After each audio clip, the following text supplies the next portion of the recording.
What's going on, everybody, and welcome to the SmashCast Podcast featuring imBeko Gaming, Smash, or goddamn, Booperhero Smash, Okay, time to Hello. and Lock.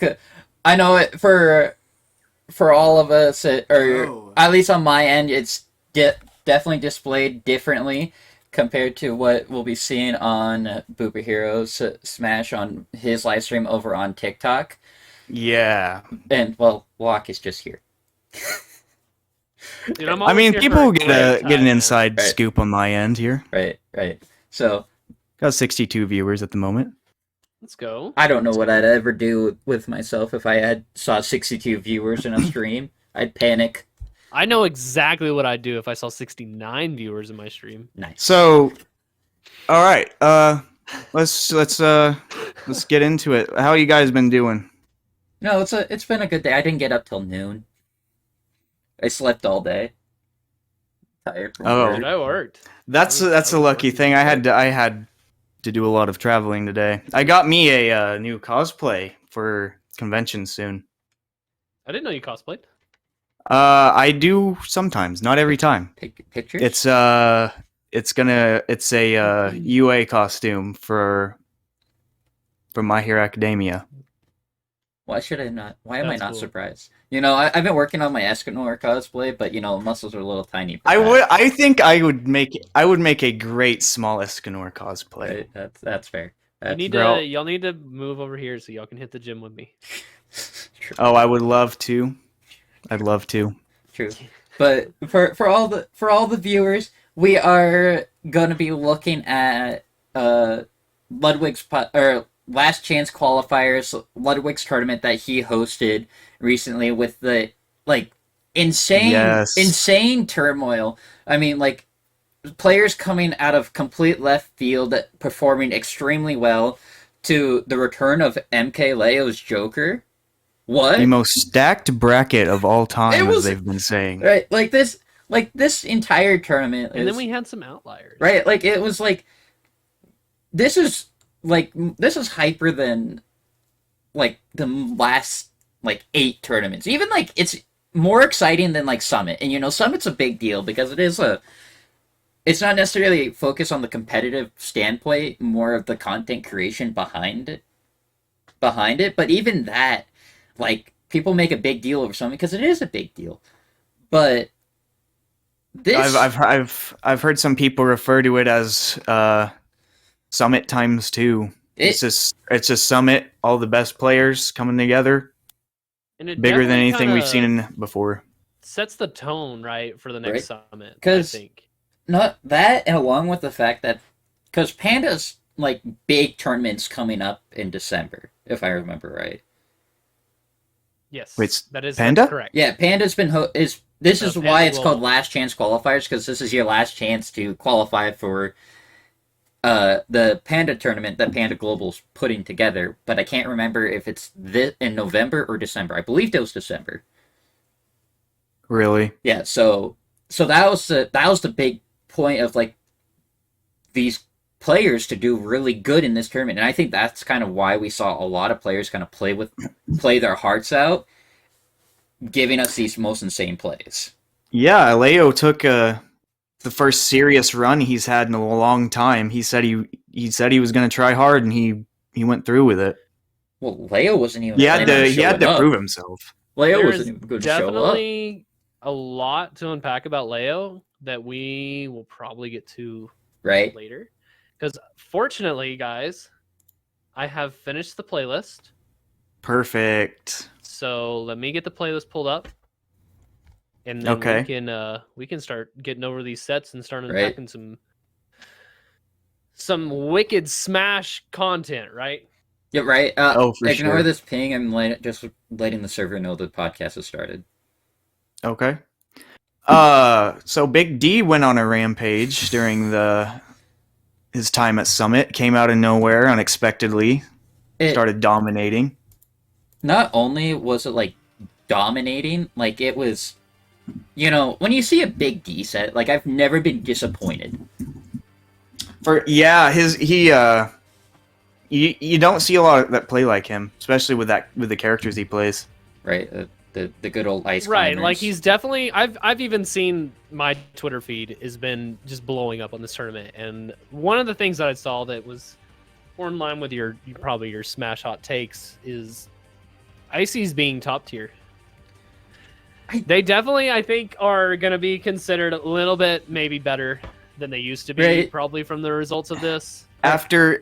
It's definitely also helpful for Big D that his character is very niche. Not a lot of people know how to fight the character. I completely agree. I don't think many people are actually ready for ice climbers. I mean, I know it's such a strange character that you're not ready to see. And I think that's probably one of the biggest things that's most apparent when you watch Light's set. We're watching that right now. Mm-hmm. Light versus Big D.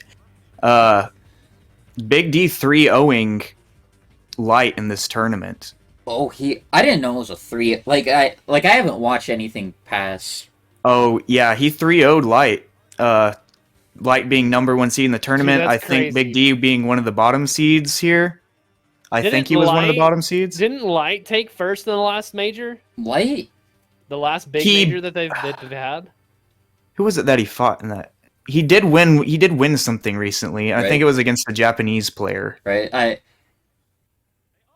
I think he might have fought Sora player. Was that who it was? Well, he did beat Kameme. That was probably a couple majors ago, 2 or 3 majors ago that I know of. Right. Because that would have been early October, end of September time. was Light was it Light that beat Meister in that tournament where they did the confetti?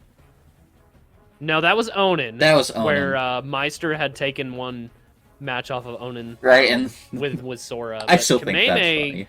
Kameme had ran that entire tournament with Sora. Right. And Light just showed up cooking that day. I mean, Right. he was just precise on everything he was doing. There was literally nothing that Kameme could have done against him. And Kameme had taken out some pretty good players too to get there. I mean, and then of course, using what is the most debatable tiered character right now, being Right. Sora, going up against probably the most set in stone character being Fox. I mean, it was that was a good set too. But this is definitely something Right. pretty close right here. I mean, Right. Well, watch This Big D is definitely giving Light a run for his money. Oh yeah. Taking that second As stock, though. one of the things you can see whenever you notice that Big D is doing in this set is Squall. Their side B is broken. I've never seen someone use the side B the way that Big D does. No, It's He uses so a lot safe. for like approaching and It also, does like, everything. he uses it for everything. Ledge, to get up from ledge. He'll use it to approach. He'll use it to get away. right. It's You a pretty can- you can safe put- move. A lot of pressure on shield and then just back away. Like there's so many times where he's just wailing on his opponent's shield, and he can just back off the shield and be completely unpunished doing it. I mean, this set has only been going on for 3 minutes, and Light's already on his last stock at 128%, which I mean... This has been a very fast set. Right, like- Considering how this tournament was running too, these sets, I mean, opposed to maybe a handful of Sonic's Right. gameplay, these sets, like, they were pretty quick. I mean, they were... Or this one's running pretty quick, whereas the other ones, they were more of your average. But this one's definitely, like, especially considering it's Big D versus Light, right? I feel like Light, like any set that Light's a part of, are always quick sets, and they're not. It has typically, to be. If you right? can't keep up with his Fox, you're losing. Right, and that's you can't play a character like how like Sonic's plays, where that's the thing. Sonic's has had to practice this whole campy playstyle that he's been known for. Yeah. And so, like, you have to practice that. You can't just be like, oh, I'm just going to camp you out. You have to learn how to camp out. One thing I will say, too, that I noticed about Ice killed. Climbers that I never really thought of looking at before, since you don't see this character a whole lot in competitive play, is how safe Big D will his gameplay will transfer over into as soon as the other Icy is off the board. If he's running Soko, I mean, his gameplay will just shift dramatically. Yeah, From the most probably aggressive character to probably the most defensive character I've ever seen. It's one of his ability to change like that's probably what sets him apart from every other Ice Climbers. And, he plays a completely different game when he loses Nana. Right, and it's kind of that. It is that impressive because I've always talked about this like on my streams where like if you ever have a stock lead, every time you land a hit, like that's how much more gainage you are getting from that first stock or each stock. It's like, oh hey, I took the first stock out of that first stock, that stock lead I had, I gained 60% on him before he took my stock. And Big D kind of executes that very well with that whole concept of like he gains the mileage per stock. Yeah, when he's winning for sure. As you can see, just watching any of the sets he's done in this tournament, right? You can definitely example of that right here. You can definitely tell when he's about to win and when he's not going to win a game.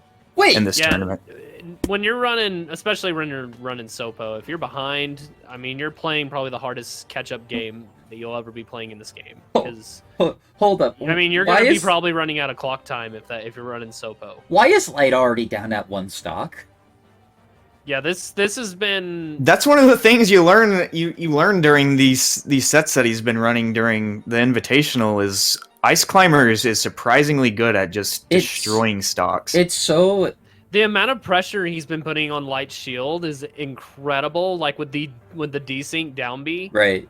I mean, there's nothing that Light can do but sit there and just take it on his shield because if he tries to go away, then he gets punished for that. And any option he chooses, he's punished. And the fact that he got like 30% out of just being Sopo. Yeah, the way he won that first game against Light, he was Sopo on like 120 or something. Right. He lands a straight forward air and wins. Yeah, I like watching him take stocks with Sopo because it's probably the funniest thing I've ever seen. Well, and I think I don't need you, my fellow sister. I feel like it's kind of interesting on how neither one of them really has much offstage presence. They're just they're sticking to the stage. Right, and that might be more of that matchup type of deal, right? That's kind of a whole lot off stage. I mean, fast falls so hard and stuff like that.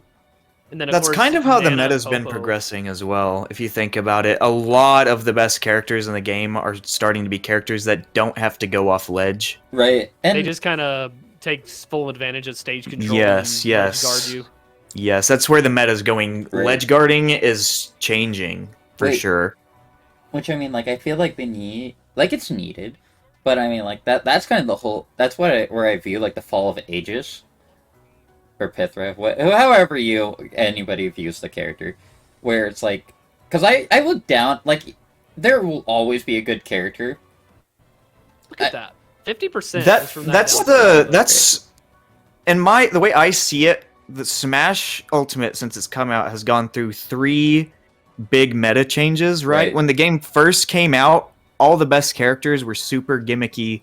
Characters. People thought K. Rool was a top tier, right? It's because he had super armor and could bury.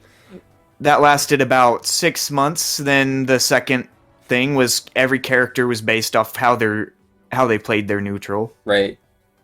All the best characters were the characters like Lucina, who could very balanced swordy characters like this. And then this current meta that we're in are characters that can exhibit pressure in like very unconventional ways. Mm-hmm. Like I was saying, Min can ledge guard you from halfway across the stage. Right.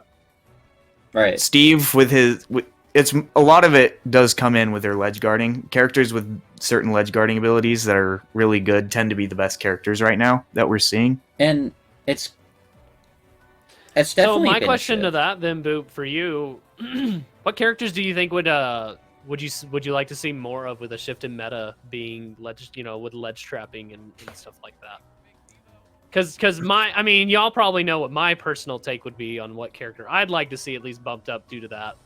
Is definitely Inkling, right? Right. Oh yeah. I'd like to definitely see some more Inkling players if we're seeing a shift in meta going in that direction. I have been noticing all characters are focusing on this ledge guarding type meta.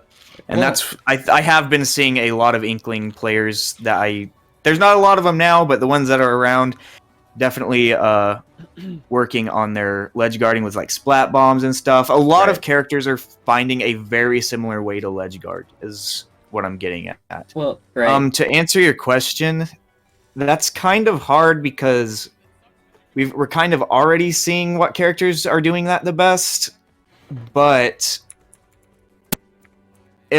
are you asking like if I want to see a character that isn't doing it right now start doing it better? Is that your question? Or just kind of more, just a more prevalent character that isn't so, common these days in a competitive scene. Right. Okay. Especially if you're looking at maybe like a top 16 bracket, you might not see this character as much just because they're, the meta isn't in their favor as much. This character was played this way for a very long time when the game first came out and people started changing it. I think if people went back to playing this character that way, it would go up, and that's Jigglypuff. Jigglypuff has a very good ledge guarding game. Right. I think that's probably the best thing about the character. And a lot of the Jigglypuffs have started to try to play more into their rest combos, down air chains, stuff like that, trying to play the way like a Kazuya would play or something, I think. But I think if people focus more, because Jigglypuff used to be considered like bottom 5, more people are starting to see her as mid-tier. Right. Some maybe even low-high tier, depending on who you ask. But I think she could definitely solidify herself in that spot if people focus more on what she can do off ledge. So, sorry, but more to transition back to what you were saying into this new set, but talking about neutral, now we got Kazuya coming up on the scene. Right. Just one next shift in the neutral. Next huge Big D set. Yeah. This is the set that I haven't watched any of these. Big D set versus Light, that was kind of was a very explosive quick match where it pretty much the entire match was done in a matter of minute, like literally like 2-3 minutes. He was pretty much just rocking those 3 stocks, just kind of annihilating them. Now, it's all comes down to, like I was saying, these players don't face a lot of ice climbers. It's really a matchup check. Light was saying that in his interview after his match with Big D. They're like, "What happened?" He's like, it was a matchup check. I really didn't know what I was doing fighting these ice climbers, and he blames that for why he lost the set. Riddles just pretty much got 0 to death. Right. Like, I was about to say, you kind of see, and I'm going to rewind it here, guys, just for a sec. Right. But I just want to see how Kazuya just got Kazuya'd by ice climbers. Because all it takes usually for Kazuya is for him to win the neutral for one mess up on the other player's end, and Kazuya just 0 to deaths. Ice Climbers won the neutral and kind of just carried him across the stage. All the Ice way Climbers to has 60-70%. when a player knows how to play the decent combos, they have very, very volatile 0 to deaths in the same way. And what I'm noticing a lot of is that the what really helps Ice Climbers is when the opponent messes up and hits Nana instead of hitting Popo. And then Popo can kind of just go in and punish you for trying to hit, the sibling. That's another thing I've noticed that's broken about Ice Climbers that people sometimes devalue is I think there's one of these sets, Big D actually does it, but one of the Ice Climbers can shield while the other is attacking. So you're pretty much safe to do whatever. And I think there's one of the sets, I don't know who it was, but there's a point where he ledge guards with a forward smash while the other one is shielding. So he has a free forward smash and takes a stock. It might have been his set with Riddles. Right. The amount of damage that these characters do when they both have mallets on screen is incredible. And, thinking about it, because when Kazuya was released, it was such a, controversial character because, first week of the character being out, you expect to see your whole 0 to death DK clip. And, because that's how every new DLC character is. They clip poor funny monkey on this 0 to death combo to show it off. But Kazuya, in a single week, every player pretty much found a 0 to death combo on every single character. Every move has so much hit stun. You can start a 0 to death off of any move Kazuya has, it feels like. Right, and it's it's just a matter of you're just saying, I know your chat can't see it, and people listening on Spotify won't be able to see it, but Kazuya was invincible that entire time and just Electric Wind God Fist Popo. What? Kazuya's smash attacks are broken. Why can Kazuya kill you at 0 with a forward smash at ledge? No. Even Ganondorf can't do that. And So I just want to ask real quick, why was Riddles going to town on the blue one? He was trying to get rid of Nana. Oh, and he just Force a Sopo, which, even though, to be fair, I feel like Big D is one of the few players that, like, he almost starts playing better when he's just Sopo, because he has patience is a lot higher, he has to probably. Right, he has to, like, focus in on the fact that, and everyone knows Okay. the scariest thing a Smash player can do is nothing. right, it's literally just stop. Like, there's nothing that scares players more than just not having to. If I see a person standing at ledge and doing nothing after they get up, not even shielding, I'm the most intimidated Smash player on the planet Earth right now. Right. That's how you can tell when a player's good, is when they stand still for a minute. It's when they stop just moving forward, and that's where When they know when to stop. right. And I think that's kind of the thing that I will Big D say, has. out of this whole tournament, especially top 8, I don't think I saw FD once. And we're looking at FD right now for Riddle's counterpick stage. Which Of I think course. is probably just because this is probably the only Kazuya main we'll see in Right. in this tournament. With this new Fighter Pass 2 meta, FD is becoming the least popular stage of choice because all of the Steve does great on it, Min does great, Kazuya does great. All these Personally, Sora characters. probably does okay too on it. He kinda just does no, it. everyone's scared to pick FD these days because you never know when your opponent has a pocket Steve or something like that. Well, right, it's a long stage without platforms, so there's no running away. Right? Like that's kind of the thing that platforms does, is it creates that separation.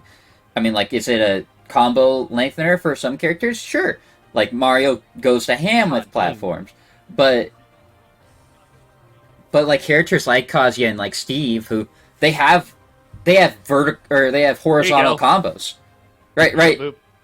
There's your shield punish from. You can see Nana's holding shield, or Popo's holding shield. Nana kept doing up tilt.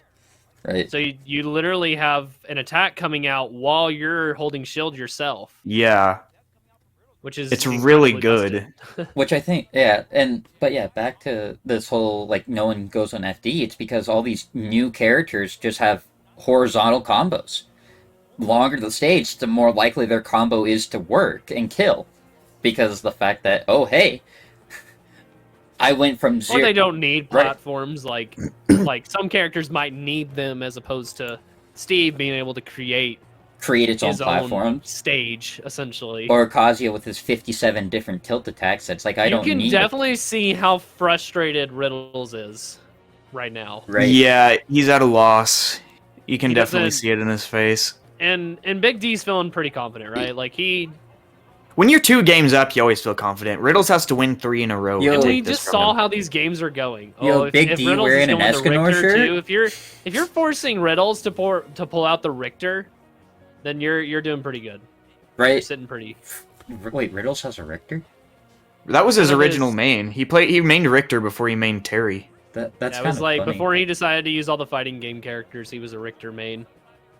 He just mostly pulls them out though, I think, for the counter pick if he's not able to do anything with his character. I mean, I guess that's your best call against his character, is try and... it definitely does the opposite of what his characters usually do, right? Right. Yeah, that was one of the things the commentators were saying. This character is so different from the characters he was playing.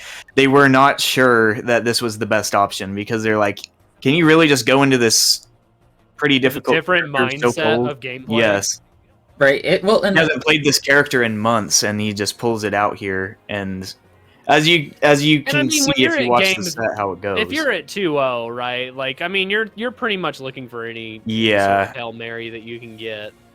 And I And- mean, I've seen some players we've seen some Zomba sets where he drops the Rob for a game. If he's down 2 games, he'll pull out the Link, right? right. right. Which, that was always a very questionable pick. And But you can definitely see Big D he's not not phased. by this Richter at all. In fact, he's probably sitting way more comfortably in his chair than he was before against Kazuya. No, he's just a straight. He's not worried about those 0 to deaths anymore. That's for sure. No, I mean, honestly, if I saw my opponent go from Kazuya to Richter, I'm not worried about it because Richter doesn't have the. And Big D is going to be more familiar with this matchup probably than Riddles is because Richter's been around a lot longer, right? Right. Or the fact I mean, we're that, talking day one ultimate as compared to Fighter Pass 2, which I mean, everyone's been, there's a ton of people playing Kazuya, but I think people definitely learned the Richter matchup a long time ago. Or just the fact that Big D is reading Riddles like a book. I'm sorry, Riddles, but you're just getting schmixed right now. It's kind of He's about to get 3 stock, right? I mean, I watch Big D get a full charge up smash or forward smash on Riddles because he knew he was going to roll in. And part of it is on Riddles, if you think about it, with this pick here. Right. But you can't, like you said, if you're that down, sometimes you got to just go for something that's unexpected because Right, you already lost twice. What you're with doing Kazuya. What's your obviously chances? probably isn't working, right? Yeah. I don't know. I think he would have been better off just. He going was probably carry. going to end closer with the Kazuya than he is with the Richter. The way that Big D was handling Kazuya was probably not the way that Riddles is used to playing with Kazuya, which is probably going to be a lot safer with Kazuya. Even when he wins his neutral, Kazuya's not able to combo Ice Climbers the way that Kazuya combos other characters. Well, because yeah. if he messes up and hits the wrong Ice Climber, he's getting punished. Right. That's the thing. It's like your Kazuya That back air at ledge lasts for so long because there's 2 mallets. Right. Well, I mean, like, you think of Kazuya versus Ice Climbers, your combo has to hit both Ice Climbers, or yeah, and they have to be at the same percent too, right? Right, because if one's at a higher percent than the other, then the combo's drop. Or lower, right? Because then the lower one will throw the other person off, possibly. Well, we're still on the topic of Big D. He took out Tweak as well. Right. Still Which is pretty gonna be dominant, very convincingly. 3-1. This is definitely going to be an interesting set to watch. With Sephiroth, I don't usually see a Sephiroth versus Ice Climbers matchup every day. Of course, you don't see Ice Climbers every day anyway, but I think seeing the one-winged Angel versus the twinning Ice Climbers is definitely going to make for an interesting day. Right? A lot of people are calling this a meme pick on Tweak's part, but I think he's got the same idea as Riddles had with Richter, with the long range being he can hit both the Ice Climbers like with the back air or something at the same time. He doesn't have to worry about quite as much about like hitting one Ice Climbers and then missing. Well, shield break right off the bat pushes the wrong Ice Climber. Nano's definitely going to take the heat of that to save Popo.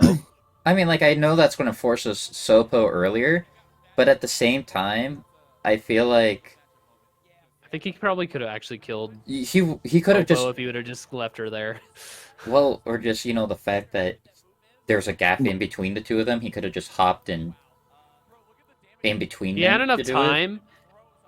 Sephiroth neutral B is an extremely powerful move that I'm pretty sure would kill Ice Climbers at 40 at that point in the stage. Right. Oh yeah, it would have. He would have jumped it too far. He hit the wrong Ice Climbers. That was definitely just a matchup knowledge thing. That's the first I've ever seen of that too. That you actually you don't push the other Ice Climber. You only push the one that's being controlled. Though my question is, with it all is like, I mean, how good do you think like Big D Smash is? Like, I mean, I can understand the panic with, oh shoot, shield break happens. How quickly are they going to mash to get unstuck? Yeah, I mean, if I get shield breaked by Sephiroth personally, it's kind of the same feeling you get when you get rollered with Inkling at 150. Right. You kind of are just like, well, I'm gonna die. But if I'm seeing him pushing the wrong Ice Climber and I'm getting away, I'm gonna be mashing like frick to try and get out of that. Because I know that there's a chance that I'm definitely not that I'm gonna be able to punish his powered up neutral B. And I get your question that you're asking though, because like how often does Sephiroth down smash is a different question. It breaks shield all the time, but how often as an ice climbers are you gonna get your shield broken? You know, both of you have Since you have shields. such a safe shield. Well, right. Yes. If one gets shield broken, the other one just covers. It's not very often that both of them get both their shields broken at the same time, and the fact that they did. Do they have separate shields? Yeah. Yes, they do. This is the first time actually seeing that too. So we're learning a lot today, people. So I mean, like in the sense of ice climbers, like you're always covering one another since there's two shields, but I don't know the fact that Tweak was able to break both shields, like it's impressive. But ice climbers can even if Popo's shield breaks, Nana can still protect the Popo. She can like up tilt and do certain moves. I've seen it before. In some cases, it almost works out better because it's just a free desync for the ice climbers. Which when you're an ice climber player, you point out real quick that we started this set with Tweak breaking Big D's shield at 40%, and now we're seeing Big D at 2 stock still, while Sephiroth, a light character with wing, who's actually going to die now, was at 100% at red, which is just an incredible like shift. Yes, that is an that's just getting the, pardon my pun, but snowball rolling for these ice climbers. No, it's like, I mean, it's a pun and it's true. Ice climbers is a snowball character, you just don't. You get one grab, you might be dead. Who knows?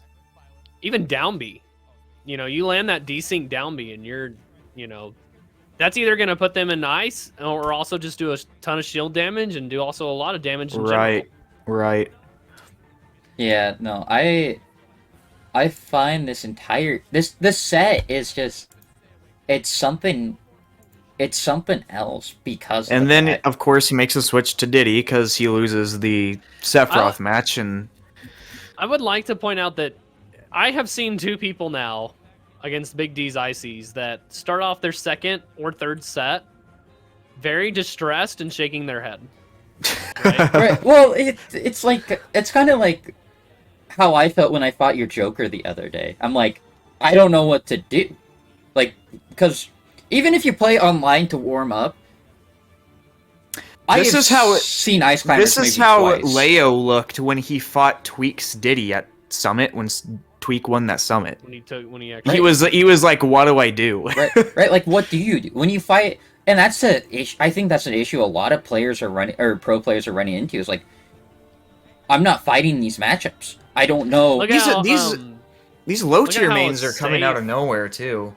Like just Peanut, kind of off, kind of random. But I just wanted to point out how safe Ices is. We're talking about how they're just always safe with everything. They're safe from Nana against this Diddy Kong. Yeah. Because one of them's gonna be protected by the one of them, like Monkey Flip, the command grab of Monkey Flip and Banana is gonna hit one ice climbers. It's not gonna hit both.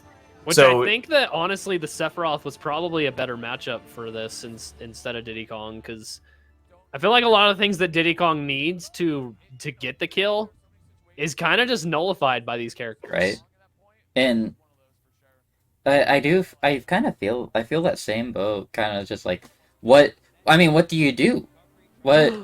Oh, that was insane. Banana Gimp right there. Yeah, the since one of them's always behind, trying to get the other one back up, that was kind of crazy to see the Nana come down and just gimp Popo out of the recovery while Nana was just hanging at ledge. Right, but Tweak got 0 gain out of that stock because they pretty much it was an instant. He died instantly. But seeing this, it's just like, I don't know, like I feel like that's what every player is kind of experiencing right now. It's like they're so used to just fighting, the top 20 characters in the game, like or even like I'll say top 25. Like that's just the normal characters you see. Those are the more popular characters. You don't see people aren't used to seeing like, oh, me showing up with Piranha Plant. I mean, you see how many people struggle when they fight me when I pull out Plant, because it's like, yeah, how do you fight this corny character? It's ironic that low tiers, just from inexperience alone, can be as ruthless Right. as a lot of the top tiers. Right. I feel like that's kind of the thing that dictates a character that's a low tier versus a high tier, where it's like just learn the matchup and you won't lose. It's honestly like in a lot of situations the mid tiers that are sometimes the worst characters in the game. Right? Like Those are the ones you'll run into still sometimes. and I yeah, think this but is aren't where good enough to make up for it. I think this is where we see it with Ice Climbers, where it's like clearly Ice Climbers aren't bad. Like you don't just beat Light, Riddles, and Tweak, 3 high performing character or high performing players. Not only beat them, but also force them into situations where they're picking characters. He really beat them. He didn't just win. Right. He dominated. And like he treated this like it was them fighting as a Fighter Pass 2 character. right, right, true. And it that's almost what the new it feels like. It's like they're fighting Ice Climbers as if they are a Fighter Pass 2 character. That they just released this week. Right? And they're needing a patch. And I feel oh yeah, Star KO. I don't know, I feel like if I was able to say anything to Tweak right now in the set, because I know Tweak it was like Tweak got one match in where one match he won. But I feel like he needs to just focus. He isn't struggling separating the two characters, or not. That was probably why he didn't go 0-3 at least. Right, it's because he adapted a little bit and better than Riddles and Light did during his set. One thing the commentator said, which I agree on, is you definitely can tell the difference between the people that played Smash 4 and solely Smash 4 or started competitively in Smash 4 and the ones that have played other Smash games before that know to take out Nana as quick as possible. Or at least know how to separate them in a way that you can punish Popo if Nana's on the other side of the stage. One thing I wanted to ask is, do you think that if Tweak would have gotten the optimal punish on that shield break, would this set had gone differently, or do you think it just might have been closer? I think when you watch the second or the third and final games, I still think Big D would have won. I think it wouldn't have been as dominant because I think part of the reason why Tweak lost so badly was the mental snowballing in his mind. He's like, I don't know what to really do here. After he lost that first game, he was a little bit flustered, as you guys saw.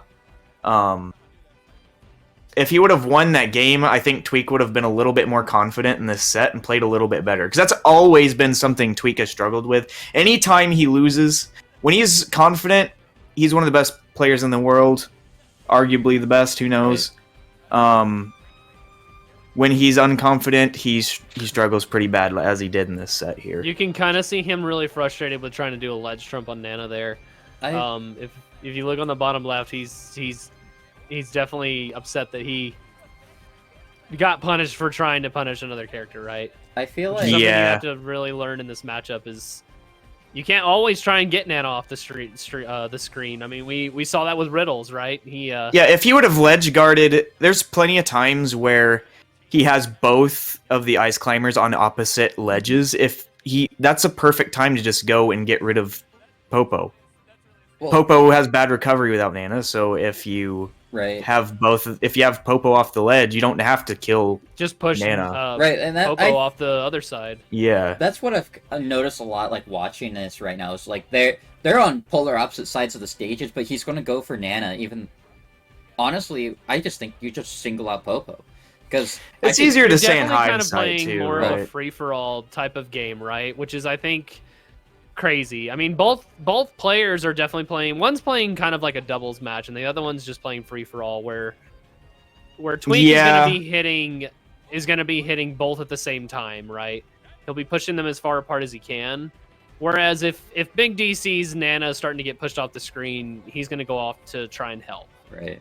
So he's definitely just playing an entirely different game. That was an impressive ledge trump, by the way. It really was. I don't know. I just feel like I feel like if you're going to shut down Big D, with the way he's been playing, especially after watching these sets, if I am like, okay, I have to fight Big D at some point, and I've been watching how he's beaten both Light and Riddles. This is a scary ice climber we're seeing right now with a banana in their hand. I feel like Sopo, like his Sopo is fine. Like he didn't struggle. I mean, he took the stock with very little. There's a couple commentators that were for this event that you could tell didn't understand Ultimate completely. Well, right, because it was Melee and Ultimate. Yeah, there was some Melee commentators commentating on Ultimate that were not saying things that were entirely correct. Someone said Sopo was the worst character in the game, which I don't think is necessarily true. I think Sopo has things that can still win games on his own. One thing I'm really liking seeing here is Tweak using. He's waiting right for Nana to grab the ledge, and then he waits for Popo to be just a little bit further behind, and then he drops his banana, and that's when he goes down for his spike on Popo. You can definitely tell in that set, since that's like the first time we're seeing Big D actually lose. That Tweak was feeling a lot more comfortable after he lost his second stock. He was feeling a lot more confident in that matchup. I don't know how the rest of the set goes, but he definitely seems like he's a lot more confident in that matchup now. And the set ended 3-1. The one that we watched Tweak win was the only set that he won. It was pretty dominant by Big D. Right. It's just as I've said earlier, it's just these lower tier characters really have been making moves lately, and that actually can bring us into the next thing I wanted to bring up. Would be Peanut was here. Peanut was at the Invitational with his Little Mac. Honestly, we're probably going to just hop over to that next, discussing Peanut, because we've gotten the point that Big D is kind of slaughtering everyone due to the fact that we've all seen we've seen how he did. But Peanut here, he had an all right run. He won some sets. And that.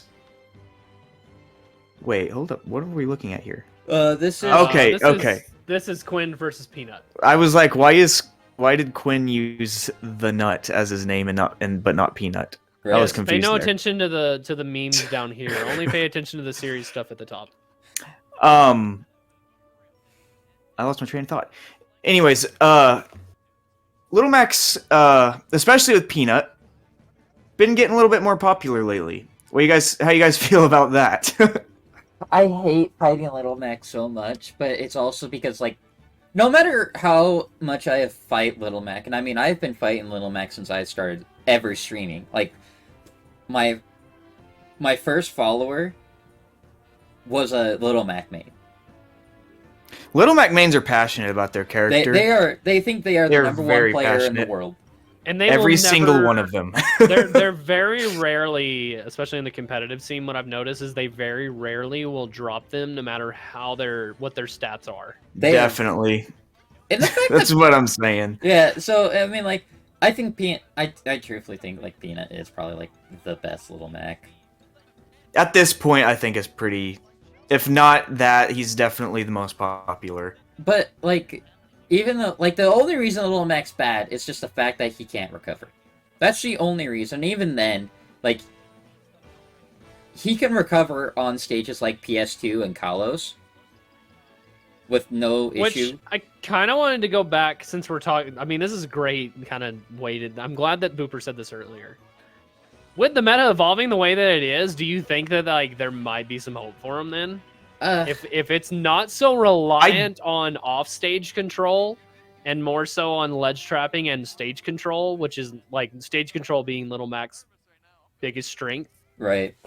Well, see, that's also the thing though. So many characters are about stage control that when Little Mac gets off the stage, those characters with the really good stage control just kind of take him out. I will say he has been getting better. I no longer think that he is the worst character in the game. He's maybe bottom 3, maybe bottom 5 still, but he not a lot of people are considering him the absolute worst anymore.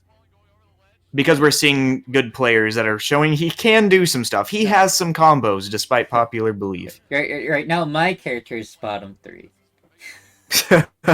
Yours stayed in the same spot while other characters are moving up around it. Yeah, Yes.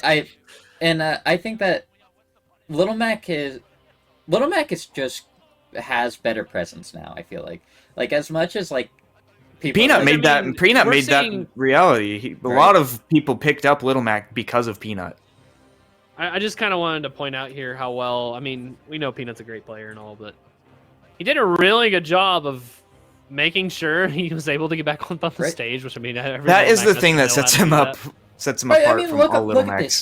So I know for the people. I mean, we're talking about a footstool still, and I mean, usually if you're footstalling Little Mac, he's dead. He's pretty much done, right? Because there's nothing you can do after a footstool. The fact that he was able to, well, he still had his double jump. I'm hyperbolizing, but sorry. He had his double jump, and then he recovered. He had his up B. But I mean, the fact that he made it back is the huge thing. And as he takes, because I mean, that's still going to require a lot of precise timing, right? Because I mean, there's only a certain amount of time you can do something out of a footstool. So I mean, yeah, he would have barely not made that back if he would have just been just a few frames late. Your average player shouldn't have made it back, or wouldn't have made it exactly. Back. And I think that's the thing that, like, I think Peanut does a great job executing the fact that even though Little Mac sucks, he can beat what used to be considered one of the best characters in the game. See, here's my take on Little Mac, especially competitive Little Mac. It is really cool to see low tiers thriving. It's cool. I'm glad that we haven't hit the point like Melee where some characters are completely unusable yet. Right, they're obsolete. But and even then, didn't a Yoshi win a major recently? AMSA. That was like I heard 20 years in the making, guys. I heard Melee players talking about that. And they were absolutely losing it, the fact that Yoshi won. Oh, imagine. Because that doesn't happen in Melee, really. Like, people have pretty much convinced themselves that Melee was figured out completely, and then we knew what the best characters were. Right. But here's my take on Little Mac and competitive is that, like I said, I think it's cool that they're still doing well, and they can do well, even if it's uncommon. Right. I still think if I ever came across someone like Peanut in bracket, I would be legitimately upset. For a few reasons, actually. Because what are the reasons like someone goes to a tournament that isn't just to make money? You know, there's people that go, they want to get experience. Right. They want to learn matchups, stuff like that. They want to evolve as a competitive player. Yes, when you're fighting someone like Little Mac, and you're going to a tournament, especially one where you're trying to improve, right? And you fight someone like Peanut, and he's playing Little Mac, and you lose, and then you have to go home after playing maybe one or two sets, and that's it. I would be a little bit disappointed. Like, Little Mac's not necessarily a meta-relevant character. That's not the point. You're not getting the point is he doesn't play like 98% of the characters in this game. You're not getting that competitive experience that you're wanting to get. You're not getting the full experience. You're not going to be able to learn Mac. how to be PR in your area by fighting Peanut all day. Yes. Well, that and along with and like you can make the argument that if you can't beat a Little Mac, you can't be PR, and I don't necessarily think that's true. I think just watched like Icy's trio top players, so for sure. So like I think one of the things, this is especially a thing with lower level players that somewhat experienced but don't know all the nuances of competitive games. Just because you're playing a top tier and someone's playing a low tier, that doesn't mean you will or are supposed to win that match.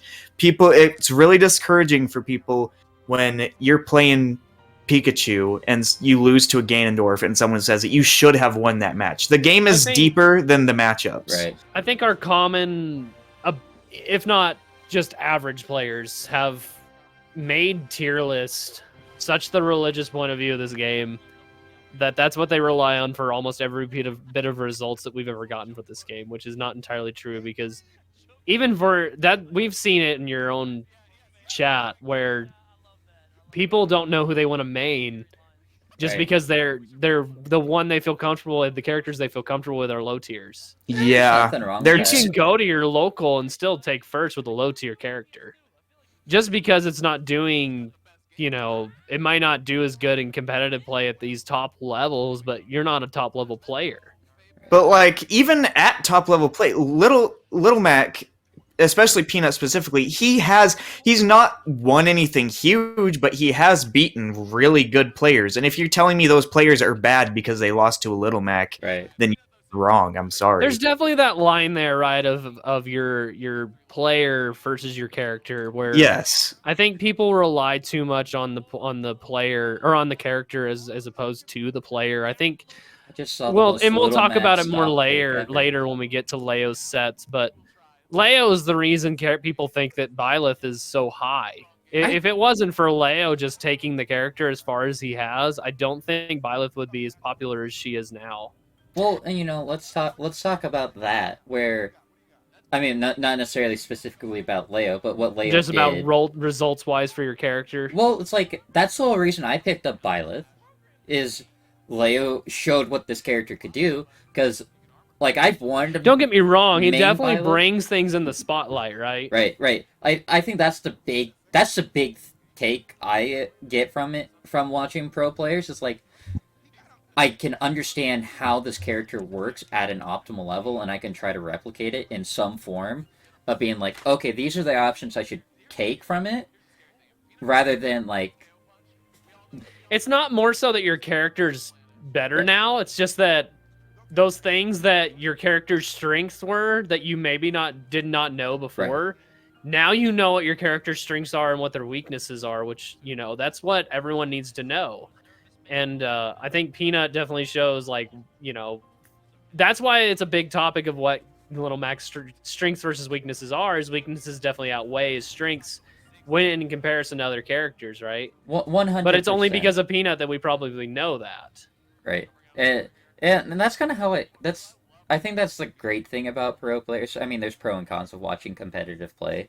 It's like you don't develop as your own player by like, oh, I'm just going to copy everything like Tweak does. I'm going to copy Yes, that is very true. So many people, I think, limit themselves because I think there are people that could be better than they are right now if they weren't trying to just play like their favorite top how this player. person's playing in a set, that doesn't justify how they're playing as a player. Yeah. What players do is it's mostly a mental battle, right? Where you're learning what your opponent's habits are as you're playing, and we'll talk about. I wanted to talk about this later with Leo because I noticed something that he does that I don't know if people probably have already talked about. This Leo's been a hot topic for 4 years now, but even back in Smash 4, he's a hot topic. But you're learning your opponent's habits as well as if your opponent's good, they're learning your habits. Right. So you're kind of constantly adjusting, and that you're doing this shaping of the match where one person's adjusting while you're adjusting as well at the same time. I mean, like that's kind of what are. sets the good players apart from the bad players, or not bad, but just your average player.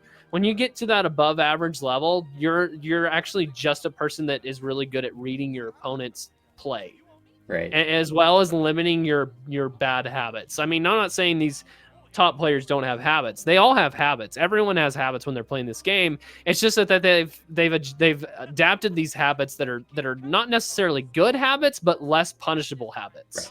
Right. It's just their play style, and a part of it's just with everything. Like one thing that like sets some players apart, like Mars. Mars plays on default controls, like tap jump on smash stick, tap jump, everything. AB smash. Yeah, like default controls. He just puts his tag in the switch and that's it. And couldn't be me. But I couldn't do that. But now this is a set that you wanted to talk about, Booper. Right, Riddles versus Cola. This was probably the most interesting set for me to watch in this whole tournament. And the reason I say that is because of Cola. The way Cola, and if you guys don't know, Cola and Riddles have a very strong friendship / rivalry. They've been going at it for a while now, and they've had a rivalry. And ever since Riddles has switched to Kazuya, Cola has had a very difficult time, it seems like, dealing with fighting Riddles. He's been kind of like his bracket demon, if you will. But during his set with Riddles in this tournament, he actually managed to pull through. And in one of the most interesting ways, he got very emotional. Okay, I'm just going to deafen real quick. While we're doing this, hey, thanks so much for the raid. We're doing the podcast right now, so I know everything's kind of short and sweet and not the normal setup. I just clearly realized that I didn't have the alerts up. But yeah, thank you so much for the raid. Go check out Holy Knight if you haven't. Awesome streamer. But yeah, short and sweet today. Stock of Roy really well, yeah, especially Cola, against a heavy hitter like Kazuya. I'm not sure what it was. Maybe he figured out the matchup randomly, but he. And some people just have it that day, right? Yes. Like, there's definitely some days where people are just off, and there's definitely the days where people are just incredibly on. It's really hard to. I can't imagine anyone who doesn't like watching Cola, because Roy isn't my favorite character ever, but the way Cola plays Roy is not like a lot of Roy players. He's so hype. I love it. No, so like this is my gripe. I know we talked about this earlier about Wolf. Like, there's just some characters that, like, when you see them online, it's just like, ugh, I hate this character. But like watching like Cola, I love watching Cola for that exact reason. Like, he has such a clean Roy that's like, it's not necessarily the fact of like you're experiencing a character that's just forward, God. and goodness gracious Riddles, but like Cola has he said run it back real quick, right? Like, but like that's just the first step of how emotional he gets out on this set, which you will see. Right, and you know these are two. These two players especially, like, they've fought each other. Yeah, that's what I'm saying. They've had a rivalry that's been going on for a while. And we've talked about that, right? Like, where you run into these people that if they play with each other all the time and then they meet each other in a bracket, those tend to be the most fun sets to watch, in my opinion. Just because, like we were talking about just a second ago, how people will adjust their habits based on your habits and stuff like that, or their play style based on your habits and what have you. But if you got two people that play together all the time, they're gonna know each other's habits, right? And it'll make for the most interesting sets you'll probably watch in competitive play. I 100% agree. I think it's insane, like how these players are with their, or how these players are. Like, I definitely know it when like you got like Esam and Mars or like any of the Panda boys fighting each other, because that's how it is. Like, they fight each other so often for like their Panda videos that like those are like some of the most fun sets to watch. I mean, like when Mars won Lost Tech City, I won't dive into it, but like the closest set that he had that entire run through was versus Esam, because that was the only time that like Mars was struggled, because that Esam's probably one of the few players that actually knows how Mars plays. I did want to ask, what is your guys' take on Kazuya? Like, do you think he's worse than Steve? Do you think he's broken? Do you think he's overrated? What do you guys think? I think... you think he's lame? Do you think he's hype? Go ahead, Beko.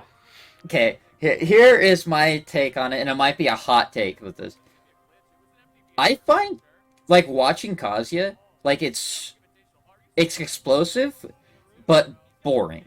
Like, he has very explosive gameplay, but, you know, after you've seen the Kazuya clip for the 100th time, and it's like the same thing I say about Sora. It's the same clip, just maybe like a In a slightly different font, ending. maybe. Like it's just Right. it's just kind of boring because Like, it's just so repetitive. He's fishing for the same exact things because the combo works on every single character. I mean, I could say that about Steve. I don't think Kazuya is as like dominant as like Steve is. Where I'm enjoying this. right, like I'm watching these two right now, and they're just like they're in it. They're in it for sure. But you like, can see the difference between them, where Riddles is like Riddles calm and calculated, and You that's definitely got the yin and yang difference right here, right? The dichotomy between the two is fascinating, And- especially for their rivalry. And even their characters, right? Their characters are pretty Oh, different they- characters. I they're would say. they're very different, and that's kind of the thing. Like, I feel like Kazuya, like, what did I think at one point he was going to be a problem? I did, because if Riddles is starting to showcase it and perfect it, he did it to Big D. If you can perfect that like crouch dash thing that Kazuya has, because he's invincible during that. And you'll see it. Yeah. You're seeing it here. I mean, this Riddles knows how to move across the stage using that really well. I've been watching it this entire set. He will get from one side to the next incredibly quickly using that. And it's just It almost looks like borderline wave dashing in Ultimate. and I think it's that shit. If he didn't tech there, he would have died. But So my personally, what I feel about it is, Kazuya scares me a little bit. For especially considering I use lighter characters, it just takes me losing neutral once, and it scares me to get into one of his combos. 100%. I feel like I'm gonna be SDIing like crazy in every direction possible to try and get out of it, which sometimes might help, sometimes it doesn't. Right. I think that, I mean, y'all know my take, kind of my hot take on how Ultimate is as a whole in terms of the characters and stuff like that. But Right. I still think he's a pretty scary character. I think that there's options out there for people to handle him. Otherwise, I think we would be seeing Riddles more at the top Right. than we do now. I mean, don't get me wrong, he's definitely one of the best players in the world, but I mean, we're not seeing him as consistently winning majors as we do other characters like Fox and even like anything that MKLeo decides to use tends to be at the top. But Fox and Sonic and characters like that. I I think he's not. I'm not saying he's a bad character.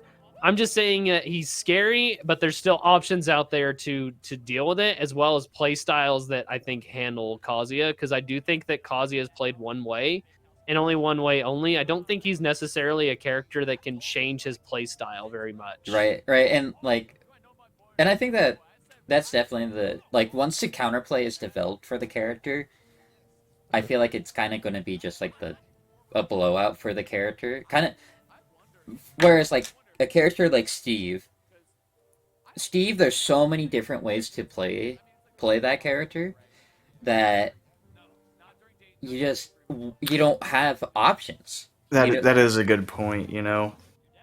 See, the way I see it for Kazuya is I can't see a way that Kazuya has any like super bad matchups in the game. Cole Like, thought about some going of- Pithra there. Some of his worst matchups, he still can win not too difficultly. Like, one of his unanimously agreed worst matchups is Min Min, because He can't get in. it's like, the way I want to say it is like, oh, so sad. You can't grab them and kill them in Can't one start hit, your combo. you know? Right. So that's so sad. That's a -5 matchup because you didn't kill off one grab right there. You know, it's Whereas like Steve Kazuya is like can't the change only that. character I can think of in the game where the opponent has to play perfectly and you don't. You know, like, because Right. Kazuya doesn't have to play perfectly to win. He just has to combo perfectly. Right. He You just just has have to he- know the combos. You just have to learn them outside of the out of the bracket, and then you're good. Exactly. You just have to He know the literally combos brings in a you. lab. He brings the lab to the game. He's one of those characters that people joke around with and just, well, he's probably the only character that if there's a bot created to play Kazuya, properly, that it could win tournaments. Right? Yeah. I'm terrified of like what people are going to create with the Kazuya amiibo. Oh yeah. Because like yeah. like I like that. I like keeping track of it because like characters like Bowser and Incineroar are some of the best amiibos. But like when Kazuya was released, like the level 9 CPUs all evolved. Like that was the thing. It's like you go on YouTube at the time Kazuya was released, and that's all you saw was people losing to the level 9 CPU. And I mean, and it's like, and he's doing stuff like this where, I mean, Cola here is getting, it's like one combo is a guaranteed 100%. Sure. And I mean, we definitely, I think, see some of these players that play Kazuya will literally just look at the level 9 CPU to see what combos they can do. True. And because Kazuya's hit stun, going back to his hit stun, I feel like, oh, here we go. Let's just watch Cola pop off here real quick. You know what? I respect it. And Riddles is even just like, you know what, man? Congratulations. That's awesome sportsmanship. I'm not sure, ever since Riddle switched to Kazuya, I'm not sure how many times Cola, if at all, has beaten Riddles until this. Right. No, I think this is, this is one thing I've ran into at the locals here in Lincoln.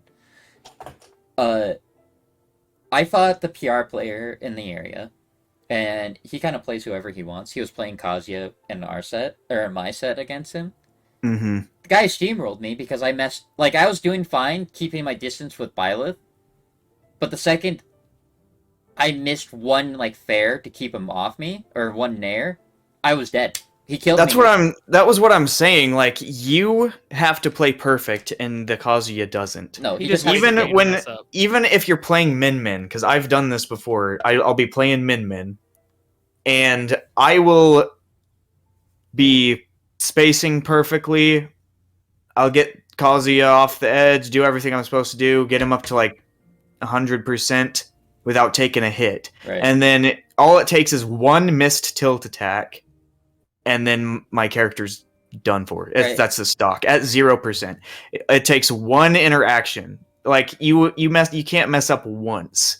If the Kazuya you're fighting is good, you can't mess up once. You have to play the entire game perfectly. And yeah, I think that's the big issue right now. It's just like he's too perfect. Like, or like not necessarily perfect, but like he doesn't allow. He's a character that doesn't require as much work as other characters maybe when it comes to playing. I feel like that's set. Not necessarily. It takes a little work. It's like 50% of that. It's like I'm talking more so in a match. I'm not talking about outside of it. I'm talking about when you're actually playing. I feel like the Kazuya player is going to be less stressed than the other player is going to be as opposed to whenever they mess up. 100%. I feel like it's like you go online, you fight an online Ganon. It's stressful because like one little slip up, you die at like 40 to his S match. This is the same exact thing, even if in person or online. You slip up once against Kazuya, you're at 140% and you're ready to die, or you do die. Kazuya, it's like I was saying earlier, Kazuya has the kill power of Ganondorf with the combos of Steve. Yeah. It's like, it's crazy. Well, I'm glad that you bring that up, Boop, because the next set that we're going to watch is a Steve Ditto. But now this is set that I'm like, I haven't seen it, but this is I knew this would be a good set to discuss because of it's definitely going to be a hot topic, right? Well, right, it's a hot topic, but it's just straight up the fact that like this is part of the issue with Steve. Steve is like playing a game of chess. There's 100 different ways to play chess. Yeah. And like you're seeing it. You're clearly seeing it right now, where you got two very different play styles of how Steve plays. Like, there's like what 6 super prominent Steve mains right now, and not one of them plays like the other. Same. No. Right. Yeah. No. Like, and I mean, like, this might not be the best set to demonstrate it, but like. No, you'll see it in this set. I remember I've watched this set today. Akola Steve. So Onin definitely has. It's not necessarily maybe that one's more aggro than the other. Right. Which Akola probably, whenever he gets, you get a snowball rolling, you're going to be more aggro. But you'll see the setups, right? Right. Onin goes for certain setups, whereas Akola goes for way different setups than Onin will. So Onin has a tendency to set up the block over here, on the ledge, so he can get you with the back throw combo, whereas Akola more so has a tendency to put 3 blocks down, and he'll try to force you to come to him and hit him into the wall so that he can punish you for punishing him because he's not going to die from that. Right. Akola might be a little bit more aggro than Onin. I also think Akola is just, in my personal opinion, a better Steve player than Onin. But you will see the setups are a lot different between the two. And I think that's the big thing with it. With Steve, that that's where I talk about this, is Steve as a character that is not played the same. It, like you said earlier, Boop, everyone plays Kazuya exactly the same. Yeah. No one plays Steve the same. You got players that play Steve where they are gonna camp you out and just wait and play around Diamond. Get Diamond and then they're gonna engage. Oh, my Diamond tools broke, back to mining. Or as I'm gradually mining, I have another diamond in backup to use for whenever my tools break or for my next stock. One thing you never want to get caught with Akola, I've noticed a lot that he loves to do that Onin doesn't. I don't ever really see Onin do it. You don't want to get caught underneath Akola. No. He is very precise on landing his footstool in the anvil. Right. I don't know how many times y'all saw him do that last match. I think he did it a couple times. I think he only landed it once. One of the times he got a footstool and he was in shield, but yeah. Akola has he took matches this bracket just by landing that footstool in the anvil setup. Right. Which Onin never goes for that. Just kind of going back to what you're saying, like, none of the Steves play the same. They all like to do that TNT and a down smash, which I think is probably the most Looney Tune-ish thing I've ever seen this character do. But right, this is a Looney Tunes character, but no, I think this set is the kind of the perfect. It is a good set to just show, like, this is how different they are, or how different this character is, and I mean, like, how do you prepare to fight a Steve when that in reality it comes down to how well do you know that player? Because I feel like this is one of those scenarios. I do think we'll see it later on Leo's sets when we get to those. Right. But Leo kind of demonstrates, which he just does it in general, which is why he's such a good player. Kind of just, I guess we can touch base on it just slightly. If you're a player, it's not more so like how do you prepare for the character. It's how you prepare at for this the point, player. it's more so how do you prepare for the player. Because Right. if you just learn, Right. if you're learning the player throughout the set, you can take back the set against this character if Right. you know. Because Steve's punishable on his a lot of his setups. It's just that you have to be aware of what setups the player's going for, what they're looking to punish you with, and things like that. That is a good point. It is a good point to bring up. Playing Steve is more playing the player than it is the character. With a lot of characters in this game, with the exception of very few, with like Snake and a few others, you generally know what the game plan of the character is probably going to be, like 90% of the time. With Steve, every Steve you fight, probably going to be something different. Well, like, they're going to be right? throwing something different out every single time. All three of us could boot up Ultimate right now. All three of our Steves are going Right. to be completely different. Right, and I know that with 100% confidence because just all three of our playstyles are so different. Some of us will even For sure. like do things like place block, and one of us probably won't. You don't And have I to mean, call you'll me out see like that where you'll see. I'm really bad with block when I'm playing Steve. That's his best move, and I never use it. Right. But and even like just not even just like I guess placing block, but like I build walls with Steve. Right. And one of you may not be doing that as much as you will just using it for setups like into combos and stuff like that, or even just blocking ledge. Like I don't have a tendency to do that. I go for more down tilt or down smash. And that's the thing. He kind of has moves that do the same things that other moves do as well. You know what I mean? So like he can kind of he's not so reliant on certain moves, whereas like you were saying, where characters, you know what they're going to fish for because you know what those characters' best and worst moves are. Right? Like, you know that if I'm Sora and I'm hitting you with shield, you know what I'm going to do while I'm hitting your shield. I'm going to be naring back, and then if, you know, you try to punish me for hitting your shield, I'm going to punish you because landing with nair, I'm pretty safe, and I'm going to be spacing myself far enough away.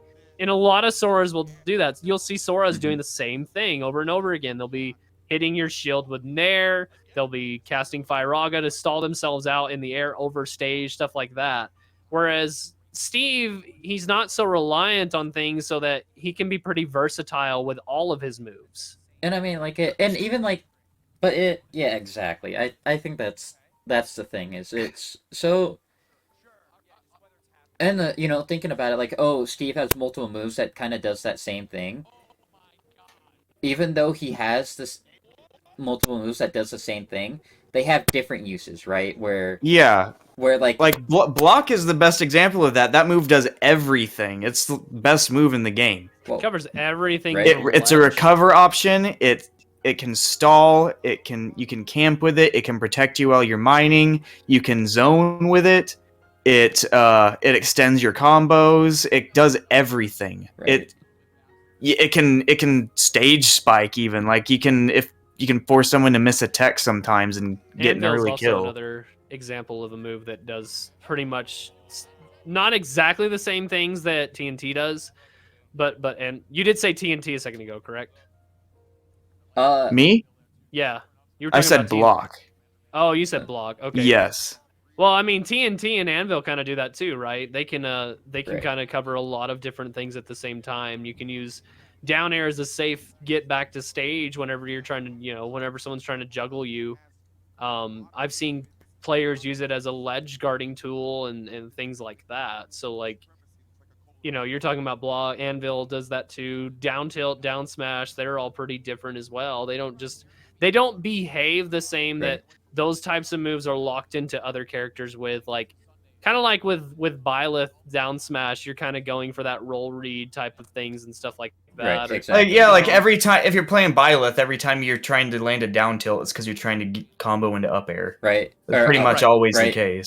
Or, yeah, exactly. Whereas, like, here at Steve, you can down smash that ledge, fish for the kill, or you could go down to that ledge and force him out where you can follow up with other moves off stage.